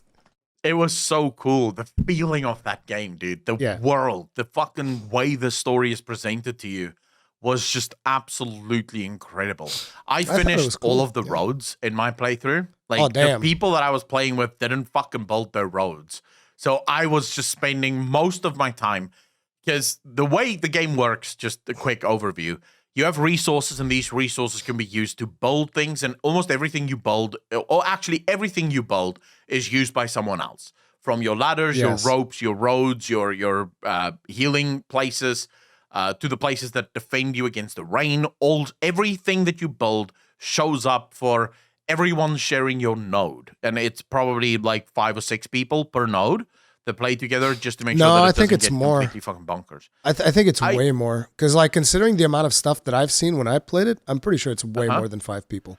It might be because I played it so much longer after launch. Yeah, I think it's because you played it a lot longer. Because, like, trust me, the amount of stuff that I was seeing, it was insane. Like, you'd see bridges everywhere. You'd see stuff. I mean, not everywhere, because they always make sure that they don't give you, like, the full solution. They'll give you, like, pieces of the puzzle that somebody has solved already. And then you're supposed to put in the other pieces, which will help somebody else figure out their puzzle. But yeah, the social experience of that game was actually really cool. And I think that fucking fantastic. And I think it's also because, like, I like the concept of space trucking, which a lot of people, I guess, don't like, which is like you grab, for instance, one of the things you can do in Elite Dangerous, you'll grab your ship and then you go to a space station, and there's like wares in that space station that are worth something. They'll be worth more somewhere else. So you'll pick those up and you'll travel to the other one and you'll sell them there. And essentially, that's kind of like what Death Stranding is. It's space trucking, except it's, it's different, and you're delivering packages. Yeah, it is sort of planning out routes and sort of making sure the worst route in that entire game is the Elder. Like, the Elder, there is just no good way of getting to the fucking Elder. The dude on the route on the mountain. I don't remember the names because it's been a long time for me, but I remember one that was like this valley chock full of stones and trees, and there was always like a bunch of the evil things there, and that was a complete pain in the ass to go through. And this was very early in the game. That one was always the worst. You're talking about the wind farm. Yes, I think that's what it was. Yeah, the wind farm was also terrible. I hated it. But the Elder was just terrible because there was no way of actually getting to the Elder fast. You couldn't actually set up anything to get you to the Elder until zip lines. So once zip lines became a thing, you could put up a zip line that just takes you straight up to the Elder's mountain. Otherwise, you had to sort of go up on the side, then get off on foot and basically climb all the way up. That's great. Because it is on top of a fucking mountain. So I hated deliveries there because they were the most inefficient ones. So I would usually build up till I had like 5 or 6 deliveries for the Elder, and then I'd go to him. Go there, yeah. But the whole point of the game is you do these deliveries, which builds up resources in all of these outposts. Then you pull the resources from these outposts to build like roads and bridges and all the rest of it. So that you can move forwards. But yeah, yes. Keep going. Okay, Hideo Kojima, the most hype moment for you. Sure, I get it. His announcement. For a lot of people, I think it was as well. A lot of people are super hyped about Hideo Kojima doing an Xbox game, I think. And he did say that this is a game that he's wanted to do for almost 20 years now. He always says that, though. He always says that. I don't know. Believe him. Have you ever watched his interviews about Death Stranding? I don't remember. I might have. I don't remember. It's been too long. He came up with the story of Death Stranding, I think almost 15 years ago. The issue was the technology wasn't there for a game like this to exist. This massive open world, always going game. The technology didn't exist. And also, in his opinion, the gaming landscape wasn't ready for it. Like I would argue this game 10 I would years argue ago, it still wasn't ready for it when it came out. So many people thought that the game was terrible that I was like, oh, you do you. True, I think it's okay. It still got like what fucking massive sales. Yeah, it still sold a lot, but it sold a lot on the Kojima name. I think there were a couple of people that were disappointed because they were expecting Metal Gear type action, and that was not the point at all. I quickly want to see. Let's just open Steam here. I just want to see what's the ratings for the game.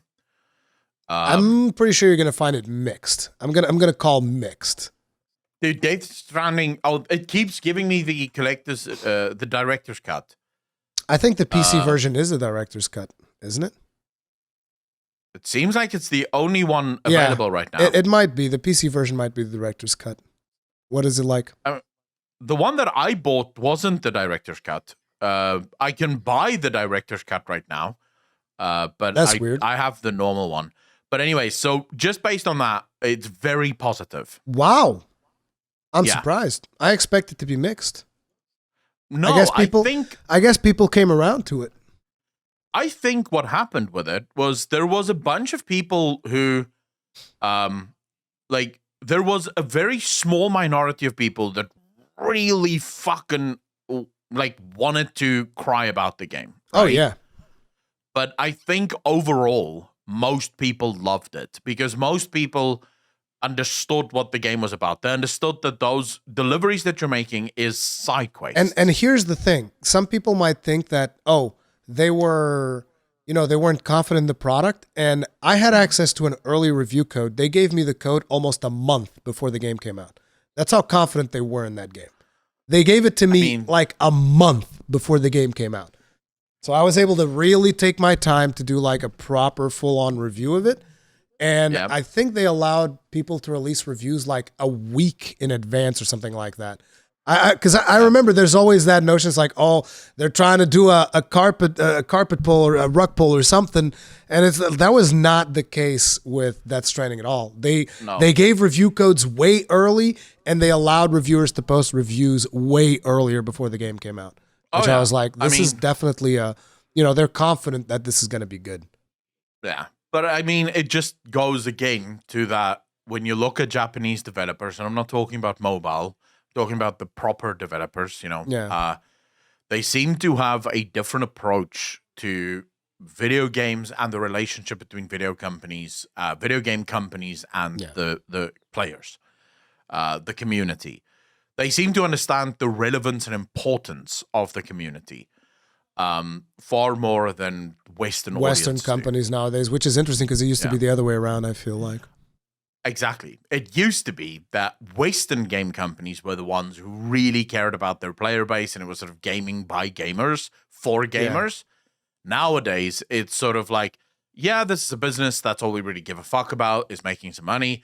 You guys are just there to give us cash, you know? Yeah, which is a shame. But was there any other thing that you wanted to bring up on that list? Because we're coming up on 3 hours. No. I think we should end it because I need to go to the fucking gym. I'm already guys. late for the gym. We're going to be calling it here. Thank you all very much for watching the Frozen Sodium Throne. Remember, this is also available. I should have said this at the start. It's also available like on all podcasting platforms and all of that jazz. There's going to be links to Accolonn stuff in the description of this video. And we'll see you guys in the next one. Stay strong. Stay safe. Peace out. Peace.